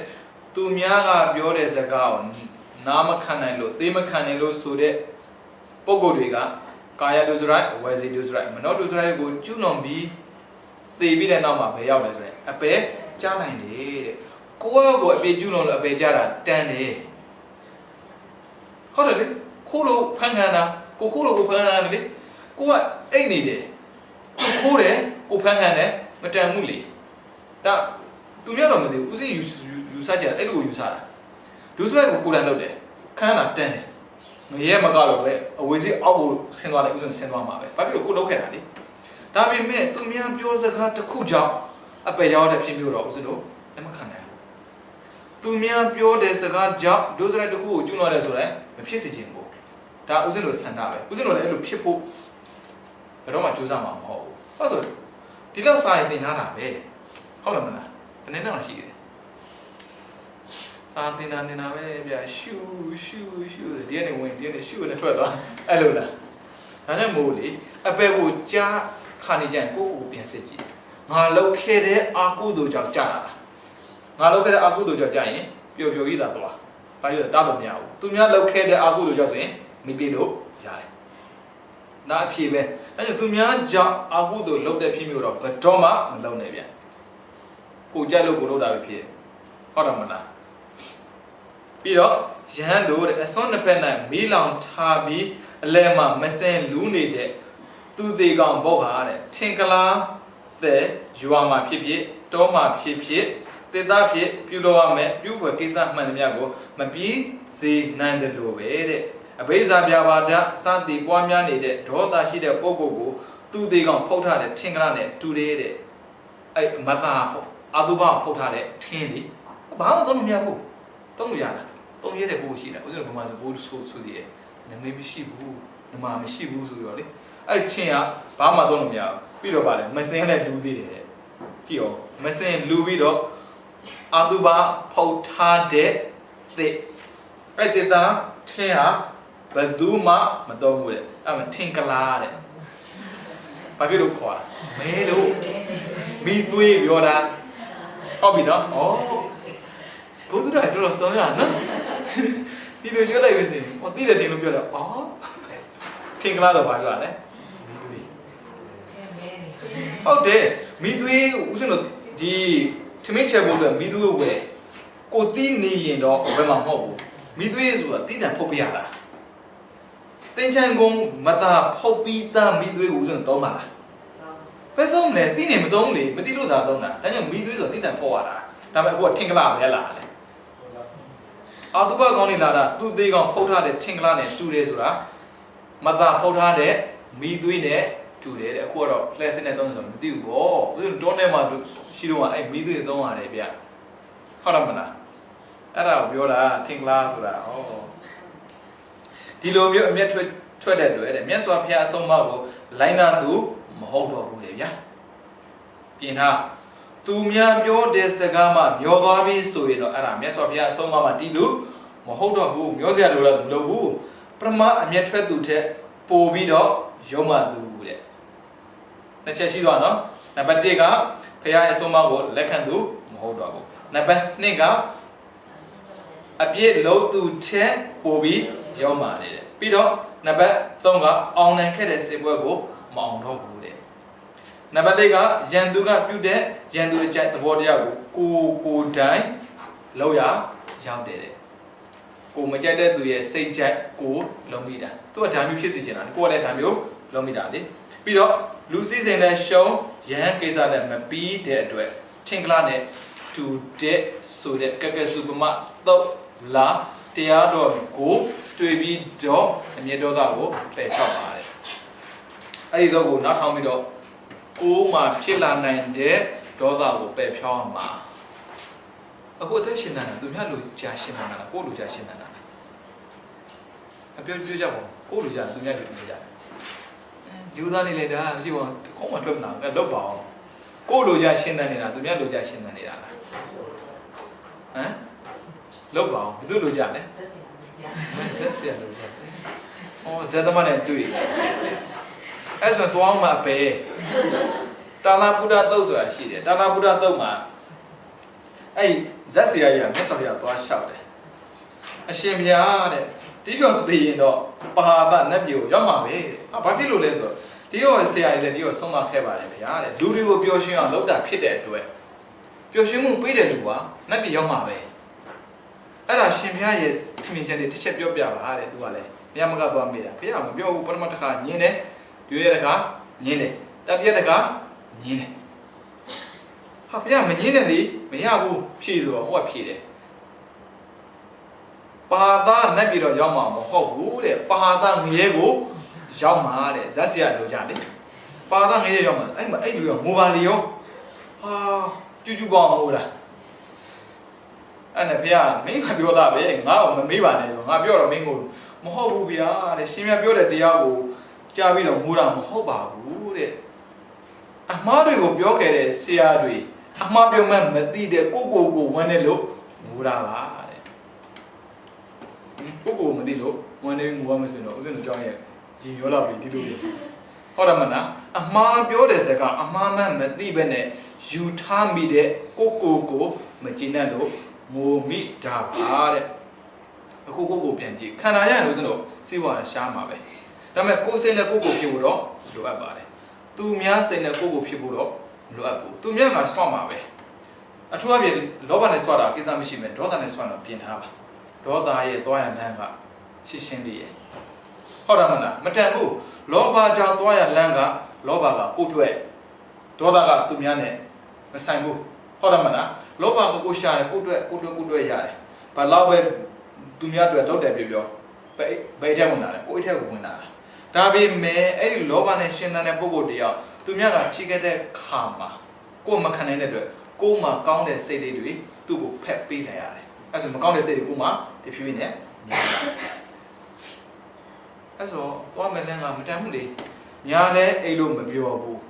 ညာအိတ်မပြောတဲ့ပုဂ္ဂိုလ်တရားအိတ်မပြောတာဖြစ်တဲ့အိတ်ဆရာမလို့တဲ့ငရဲသွားတာပဲတရေတွေအေးရတယ်ဗျတစေအိတ်တယ်ပြီးတော့ပြိဿံအိတ်တယ်အဲ့တူလည်းကအိတ်တယ်ငရဲသားအိတ်တယ်ဆိုတာထုံးစံမရှိဘူးညာဒါကြောင့်ညာအိတ်ပြန်စဉ်းစားဟုတ်မလားလောကငရဲကြားနေတာအဲ့ဒါပြင်ထားဖို့ဒါကြောင့်သူများရဲ့ဒေါသနဲ့အသက်ရှင်နေတဲ့ပုဂ္ဂိုလ်တရားတော့ဖြစ်စေတယ်ဒေါသနဲ့အသက်ရှင်နေတာတိတ်ပင်ပန်းနဲ့ခက်ခဲတယ်ဒါကြောင့်ကစုမတော့ဩဝါဒကိုစိတ်ထဲမှာထည့်ပြီးတော့သူများကြောင့်ဖြစ်တဲ့ဒေါသဆိုရင်သူများလူကြမှာဖြစ်နေပြီဆိုတာတွေးလိုက်ကိုကြောင့်ဖြစ်တဲ့ဒေါသဆိုရင်တော့ထင်ကလာဖြစ်ပြီလို့မှန်တယ်ငါ့ဘယ်သူမှတော့မှာမဟုတ်ဘူးဟုတ်တယ်မလားငါ့ဘယ်သူတော့မှာလဲကိုကြောင့်ဖြစ်တဲ့ဒေါသဆိုရင်ဒေါသဖြစ်တဲ့ပုဂ္ဂိုလ်တွေကဘယ်သူတော့မှာမတော့ဘူးအဲဒါကြောင့်နှစ်ခုပဲတွေးသူများကြောင့်ဖြစ်တဲ့ဆိုရင်သူများအလိုကြဖြစ်နေပြီကိုကြောင့်ဖြစ်တဲ့ဆိုရင်မီသွေးယူမီသွေးမဟုတ်ဘူးနော်တော့ပေါက်တယ်အဲ့ဒါမျိုးဆုံးမရမယ်ဆိုရင်နံပါတ်2ကစုပမာတော့အနေနဲ့ဆင်ခြင်ပြီးဆုံးမတယ်ဆိုရင်ဘာပြောင်းဒေါသပြောက်ပါတယ်တဲ့ပြီးတော့နံပါတ်3ရန်သူရဲ့အမှုချင်းကိုဆင်ခြင်ပြီးတော့အမျက်ဒေါသပဲဖြောက်ပုံတဲ့ယောဂီပုဂ္ဂိုလ်တယောက်ကတကယ်လို့အမျက်ဒေါသမငြိမ်သေးဘူးဆိုရင်လည်းရန်သူရဲ့ငြိမ်သက်ပြီးထံဝန်းကျင်စင်ကြယ်တဲ့ကြည်လင်ပြီးကြီးညိုပဲဆောင်တဲ့အမှုချင်းသဘောကိုဆင်ခြင်ပြီးဒေါသကိုပဲဖြောက်ပါတဲ့ရန်သူမှာလည်းပဲကောင်းတဲ့ကွယ်လေးတွေရှိပါတယ်ဗျာအဲ့မှာအောင်မေ့ဆင်ခြင်ပုံတဲ့အချို့သောသူရဲ့ကာယသမာစာရကိုမှုချင်းကာယသမာစာရဆိုကိုမှုချင်းပြောတာကိုမှုချင်းဟာငြိမ်သက်အေဂျင့်တဲ့ဝတိဝငယ်များစွာကိုပြုလုပ်ပြီးတော့ကိုမှုရာငြိမ်သက်အေဂျင့်တဲ့အဖြစ်ကိုအတူနေပုဂ္ဂိုလ်အားလုံးကလည်းသိကြတယ်တဲ့ဒါပေမဲ့တဲ့ဝစီသမာစာရနှုတ်မှုချင်းမနောသမာစာရစိတ်မှုချင်းကြတော့မငြိမ်သက်မအေဂျင့်ဘူးတဲ့ဒီလိုမျိုးဖြစ်မဲ့ဆိုရင်မငြိမ်သက်မအေဂျင့်တဲ့နှုတ်မှုချင်းစိတ်မှုချင်းကိုမစင်စားမဲ့နဲ့ငြိမ်သက်အေဂျင့်တဲ့ကိုယ်အမှုချင်းကိုဆင်ခြင်ပြီးအောင်မရမယ်တဲ့ ကာယကံဝစီကံမနောကံ3ပါးရှိပါတယ်ပထမဆုံးတစ်ချက်ကကာယကံတန်ရှင်းစင်ကြယ်တယ်သူရဲ့လောက်ကိုင်းလောက်တာတွေကတတ်ရက်တယ်ပြီးတော့ကောင်းမွန်တယ်ဒါပြောတာဆိုတာအချိုးမပြေဘူးစိတ်ဓာတ်ကယုံညံ့တယ်ဒါဆိုရင်ဘာဝဲကြည့်ရမှာလဲသူရဲ့လောက်ပုံကိုင်းပုံကိုပဲကြည့်ပါတဲ့ပြောပုံဆိုပုံကိုမကြည့်ပါနဲ့တဲ့ဥစဉ်တော့ဘာကိုကြည့်ရအကုန်ကြည့်ရမှာလားအကုန်ကြည့်အကုန်ရမှာလားမရနိုင်ဘူးအဲ့ဒါ तू ကအကုန်မကြည့်ပါနဲ့တဲ့ကောင်းွယ်ကိုပဲရှာကြည့်ပါမကောင်းတာမကြည့်ပါနဲ့တဲ့လူတယောက်မှာကောင်းွယ်၃ွယ်ရှိတယ်လေကိုကောင်းတာရယ်နှုတ်ကောင်းတာရယ်စိတ်ကောင်းတာရယ်ဟုတ်တယ်မလားတချို့ပြောတယ်အမလီစကားလေးကနူးညံ့နေတဲ့စိတ်ဓာတ်ကယုံမာတယ်ယုံမာတဲ့စိတ်ဓာတ်ကိုမကြည့်နဲ့နူးညံ့တဲ့စကားကိုကြည့်အဲ့ဒါကိုပြောတာတချို့ကျတော့အမလီလောက်တာကျတော့လူရှိမှတစ်မျိုးလောက်တာကိုပဲကြည့်ပါနောက်ကမှလောက်တဲ့ဟာကိုမကြည့်ပါနဲ့အဲ့ဒါကိုပြောတာရပြီလားကာကြည့်အဲ့ဒါကာယသမစာရဒါဆိုရင်နံပါတ်1ကာယကံပေါ့ကာယကံကောင်းတဲ့ပုဂ္ဂိုလ်ကိုဝစီကံဆိုးမနောကံဆိုးအပြည့်မကြည့်ပါနဲ့တဲ့နံပါတ်ခခွေနံပါတ်2မဟုတ်နော်3ခအချို့သောသူရဲ့နှုတ်မှုခြင်းသည်ငြိမ်သက်အေးချမ်း၏ပင်ကိုကလေးကပဋိသန္ဓရမှု၌ကျွမ်းကျင်၏ပဋိသန္ဓရဆိုတာတွေ့တာနဲ့ပြောဆိုဆက်ဆံတာတိတ်ကိုရင်ကြီးတာအဲ့ဒါကိုပြောတာပြီးတော့ပြောဆိုပြည့်၏နာချမ်းသာပြောတတ်၏ဝမ်းမြောက်ဝမ်းသာဖြစ်အောင်ပြောဆိုတတ်၏ပေါ်လွင်ထင်ရှားတဲ့မျက်နှာရှိဥစွာနှုတ်ဆက်လေးရှိချိုတန်သောအတန်ဖြင့်တရားတော်ကိုရွတ်ဆိုတတ်၏ထံဝန်းခြင်းပြည့်စုံသောပုဗ္ဗကြတို့ဖြင့်တရားစကားကိုဟောပြောတတ်၏ဤသို့နေရင်နှုတ်မှုခြင်းငြိမ်သက်အေးချမ်းသူဖြစ်ပါတော့လေကိုမှုခြင်းစိတ်မှုခြင်းကတော့မကောင်းဘူးသူကနှုတ်ကတော့တကယ်ကိုချိုတယ်နှုတ်ချိုရှုတပါဆိုတဲ့တိုင်သူရဲ့အပြောဆိုတာတိတ်ကိုနူးညံ့တယ်ဒါပေမဲ့လောက်တာကိုင်းတာအချိုးမပြေဘူးပြီးတော့တွေးတာခေါ်တာတလွဲအဲ့ဒီပုဂ္ဂိုလ်ကိုတဲ့လောက်တာကိုင်းတာမကြည့်ပါနဲ့တဲ့တွေးတာခေါ်တာကိုမကြည့်ပါနဲ့တဲ့သူရဲ့နှုတ်ချိုတာလေးကိုပဲအကောင်းမြင်ပြီးနေလိုက်ပါတဲ့ဒါဆိုပထမကကြီးကကိုဒုတိယကနှုတ်ဒါဆိုရင်ကောင်းငယ်ကစိတ်ပေါ့အကျိုးတော့သူရဲ့စိတ်မငြိမ်တဲ့ငြိမ်တဲ့အေဂျင့်ကြီးဒါလွယ်သွားပြီဟုတ်မလားအဲ့မှာဆိုရင်စိတ်မငြိမ်တဲ့သူဟာစေဒီ body pain မထီတို့ကိုရှိခုချမှာကောင်းမွန်စွာမရှိကိုတရားနာတဲ့ခါမှာစိတ်ပြန့်မင်းပြီးတော့နိုင်မိလေရဲ့ထိုင်ကတရားနာတတ်၏စိတ်ငြိမ်တဲ့သူကအဲ့လိုမဟုတ်ဘူးတဲ့ဒါကြောင့်ဘုရားရှိခိုးတဲ့ခါမှာတချို့ပြောတယ်အမလီခုကဘုရားဖြစ်မဲ့အုတ်ခဲကြနေတာပဲဗမာကြီးလေဘုရားဖြစ်မဲ့အုတ်ခဲဖြစ်ရှိခိုးလိုက်ပါသူပြောတာရှင်းရှင်းလေးရဲ့စိတ်ကငြိမ်တဲ့ပုဂ္ဂိုလ်တရားဖះရှိခိုးလဲအေးအေးဆေးရှိခိုးလေးရှိတယ်။ဘုံရှိခိုးလဲပဲကောင်းကောင်းမွန်မွန်ရှိခိုးတယ်။အဲ့ဒါပြောတာဟုတ်တော့မလား။မိထွေတို့ကိုဥချာမှာလဲကောင်းမွန်ဆိုဥချာတတ်ရည်တဲ့။တရားနာတဲ့ခါမှာလဲတရားကိုယူသည်နာတတ်ရည်တဲ့။ဒီလိုမျိုးစိတ်မှုချင်းငြိမ်သက်အေးချမ်းမှုနဲ့ကိုယ်မှုချင်းနှုတ်မှုချင်းကတချို့ကသွားတာလာတာလောက်တာခိုင်းတာကျန်းတယ်ဗျ။ပြီးတော့ပြောတာဆိုတာလဲကျန်းတယ်။စိတ်ကယုံမှလို့တော့မဟုတ်ဘူး။အထူးအဖြစ်ပြောလို့မကောင်းတော့တော်သားတွေစိတ်ချက်ကောင်းကြပါတယ်ဒါပေမဲ့မြို့သားလိုဟမ်မဆောင်တတ်တဲ့အတွက်ဘယ်လိုလုပ်မလဲဆိုတော့မသိသွားတာလာတာပြောတာဆိုတာကြီးကဘယ်လိုမျိုးဒုံဒီအဲ့ဒါကိုမကြည့်ပါနဲ့တဲ့သူတို့ရဲ့စိတ်ကိုကြည့်ပြီးတော့ကောင်းတာကိုကြည့်ပါတယ်အဲ့ဆိုကာကြီးခါခွေကားမယ်အဲ့သုံးခုကကိုနှုတ်စိတ်အဲ့ဆိုကြည့်မယ်တချို့ပုဂ္ဂိုလ်ကြတော့တဲ့ကိုမူခြင်းနှုတ်မူခြင်းစိတ်မူခြင်းထဲမှာဘယ်အမှုချင်းမှငြိမ်သက်အေဂျင့်မှုမရှိဘူးတဲ့ကာယကံဝစီကံမနောကံတခုမှမကောင်းဘူးတဲ့အဲ့ဒီလိုမျိုးပုဂ္ဂိုလ်ကိုတဲ့ဒီပုဂ္ဂိုလ်ကအခုချိန်မှာလူပြည်မှာနေရတယ်အသေးတော့ငယ်ရောက်မှာပဲဒုက္ခတွေကောင်းကောင်းခံရမှာပဲဆိုတဲ့သနာချင်းကရုဏာကိုဖြစ်စေရမယ်ကြည်တာအဲ့မှာသနာချင်းဖြေရအဲ့ဒါပဲသို့သူဘလောက်ပဲမကောင်းနေနေတဲ့အခုကောင်းတဲ့စီစဉ်ကိုခံစားနေရပေမဲ့လို့သူရဲ့ကံကတော့ဒုက္ခရောက်တော့မှာပဲထင်သေးတာပြောတာမဟုတ်တော့ဘာဖြစ်ရမှာလဲကရုဏာဖြစ်စေရမယ်တဲ့အမှုချင်း၃မျိုးလုံးမအိမ်သူကိုသနာသင့်နေတယ်ဗျ။ငြင်းချက်မှုမရှိဘူးကြံတဲ့ပုဂ္ဂိုလ်ကိုသနာရမယ်တဲ့။ဘာဖြစ်လို့လဲဆိုတော့သနာချင်းကရုဏာဖြစ်ပေါ်မယ်ဆိုရင်ရန်တွေပြေပြောက်တတ်လို့ပါတဲ့။သနာစရာကောင်းတယ်ဆိုရင်ဘယ်လိုနည်းမှမုန်းစရာမရှိတော့ဘူးဗျ။လူကသနာတိုင်တယ်မမုန်းဘူး။ဟုတ်တယ်မလား။အဲ့ဒါချစ်တဲ့လည်းမမုန်းလို့သနာတိုင်လည်းမမုန်းဘူး။အခုကချစ်စရာတကွဲမှမ မရှိဘူးအဲ့ဒါကြောင့်ဘာလို့ရလဲတဏှာရတယ်အဲ့ဆိုရင်မမုန်းဘူးမမုန်းရင်ဒေါသပျောက်တယ်တဲ့ပြီးတော့ငါတချို့ပုဂ္ဂိုလ်ကအမှုချင်း၃ပါးလုံးငြိမ်သက်အေးချမ်းတယ်တဲ့အဲ့ဒီသူကငြိမ်သက်အေးချမ်းတဲ့အမှုချင်းများမှာထင်ရှားပေါ်လွင်တဲ့အလိုရှိတဲ့အမှုချင်းကိုအောင်းမေ့ဆင်ခြင်နိုင်တယ်တဲ့တချို့ကြတော့အကုန်လုံးပြည့်စုံတယ်ကာယကံဝစီကံမနောကံကာယကံဝစီကံမနောကံသုံးခုစလုံးပြည့်စုံတယ်သုံးခုစလုံးဥစဉ်လို့ဆင်ခြင်လို့ဆင်မပြေဘူးအဲ့ဒါမှသူထင်ရှားဆုံးအရာတစ်ခုကိုကြည့်ပြီးတော့ဆင်ခြင်ကြည့်လိုက်ပါတဲ့အဲ့ဒါမေတ္တာဘဝကိုမခက်တော့ပါဘူးတဲ့ဒါကြောင့်မို့အင်္ဂုတ္တရပါဠိတော်ပင်စကနိပတ်လာအာဂါတပฏิဝိနည်းအာဂါတကဒေါသမကြည့်နဲ့တာပฏิဝိနည်းပယ်ဖြောက်တာဒေါသနဲ့ပတ်သက်ပြီးပယ်ဖြောက်ခြင်းတဲ့ဆိုရင်အာဂါတပฏิဝိနည်းတို့ကိုဆက်လက်ပြီးလေ့လာသင်ပါတယ်တိုက်တွန်းသွားပါတယ်မဟာစီဆရာတော်ကြီးက C2 ဆိုတာ466ဆိုတာ C ဆိုတာမဟာစီ2ကဒုတိယအောက်466 468ကစာမျက်နာပေါ့ဗျာဟုတ်တယ်မလားအဲ့ဆိုလို့ဒီသုံးခုတည်းနဲ့တင်မယ်ဒေါသထွက်စေရမရှိတော့ဘူးဗျာလောကမှာကာယကံဝစီကံမနောကံသုံးခုစုံပြည့်စုံတဲ့ပုဂ္ဂိုလ်ရှိတယ်ဒါပေမဲ့သုံးခုစုံပြည့်စည်တဲ့ပုဂ္ဂိုလ်ကဥစဉ်လို့ပန်းဝန်းကျင်မှာရှိလားရှိလားသုံးခုစုံပြည့်စည်နေတာလေလက်ဆုံးတော့ဟန်ဆောင်ပါပဲရှိတယ်လေ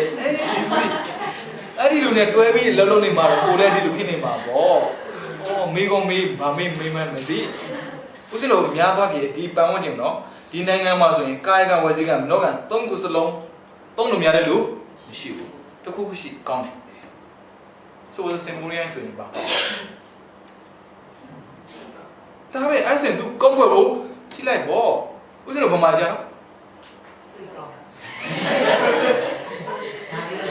ဗီဒီယိုရိုက်ထားတာဗျမျက်နှာနဲ့ပို့လိုက်အောင်ဥစဉ်ကဘာမှဟုတ်ဗျဟုတ်နေတာပေါ့တေချာလို့လားကောင်းတော့ရှိမှာပါလူတိုင်းဟာပြည့်စုံမကောင်းနိုင်ဘူးအရိယာမဖြစ်သေးလို့တခုခုတော့ချွတ်ချော်နေမှာပဲဒါပေမဲ့ချွတ်ချော်တာအကုန်ရှိတဲ့ဆိုရင်တောင်မှဘာထားမှာလဲဒါပဲဒါဆိုဦးဇင်းတို့မေတ္တာမပွားတဲ့ပုဂ္ဂိုလ်ဆိုလောကမှာရှိသေးတယ်မရှိတော့ဒေါသဖြစ်เสียရောတကယ်လုံးဝမရှိတော့ဘူးဗျဒေါသဖြစ်ပြီဆိုရတာသူသွားမှာလားကိုသွားမှာလားကိုသွားမှာကိုတည်တွင်ကိုတူးတာပဲဟုတ်တယ်မလားအဲ့ဒါကြောင့်မေတ္တာကိုမပွားခင်သိတဲ့ဟာကိုသိထားပြီးကြိုးစားနေထိုင်မယ်ဆိုရင်လောကမှာနေတတ်တာပေါ့မေတ္တာဒါမေတ္တာပွားသေးတာမဟုတ်ဘူးနော်မေတ္တာပွားသေးတာမဟုတ်သေးဘူးမေတ္တာမပွားခင်နေထိုင်ဖို့အတွက်မေတ္တာဖြစ်အောင်မြင့်တက်ဖို့အတွက်ပေးတဲ့နည်းလမ်းပါအဲ့တဲ့နေမယ်ဆိုရင်ဒေါသတပြည့်ပြည့်နဲ့နဲလာမှာပေါ့ဒေါသရှော့เสียမရှိဘူးရှော့လို့မရဆိုတာမဟုတ်ဘူးဗျရှော့နီးမသိလို့ပါအခုရှော့နီးသိလိုက်မှာလားဘယ်နဲ့နီးလဲဆိုရင်3နီးရပါပြီရှိတာဘယ်နဲ့နီး10နီးရှိတယ်ဟာ10နီးသာသိရင်ဒီလူကြီးမှာဖြစ်နေဆိုတော့ကျွန်တော်မှတ်လို့မရဘူးဟုတ်လားအခု3နီးသိသွားမှာလားအဲ့ဒါကြောင့်တရားချစ်ခင်သူတို့စိတ်များနေတဲ့မိမိတို့ဘဝမှာကြုံတဲ့ပြဿနာတွေဆိုတာရှိနေမှာပါပဲပြဿနာဆိုတာကရှော့အောင်လုပ်ဖို့ဟုတ်ပါဘူးပြဿနာကိုရှင်းအောင်ကြိုးစားမှာပါအဲပြဿနာရဲ့အရင်းမြစ်အစင်းမြစ်ကိုသိပြီးကြိုးစားအားထုတ်မဲ့ဆိုရင်ပြဿနာလည်းမဖြစ်သူများလည်းဒုက္ခမရောက်ကိုယ်လည်းလွန်မြောက်တဲ့အဖြစ်ကိုရရှိမှာပါပဲအဲဒါကြောင့်မေတ္တာပွားနိုင်တဲ့ပုဂ္ဂိုလ်တွေဖြစ်ပြီးတော့မေတ္တာဆံတွေရရှိကဘဝမှာလွန်မြောက်အောင်ကြိုးစားအားထုတ်နိုင်တော့သူတော်ကောင်းများဖြစ်ကြပါစေကုန်သတည်း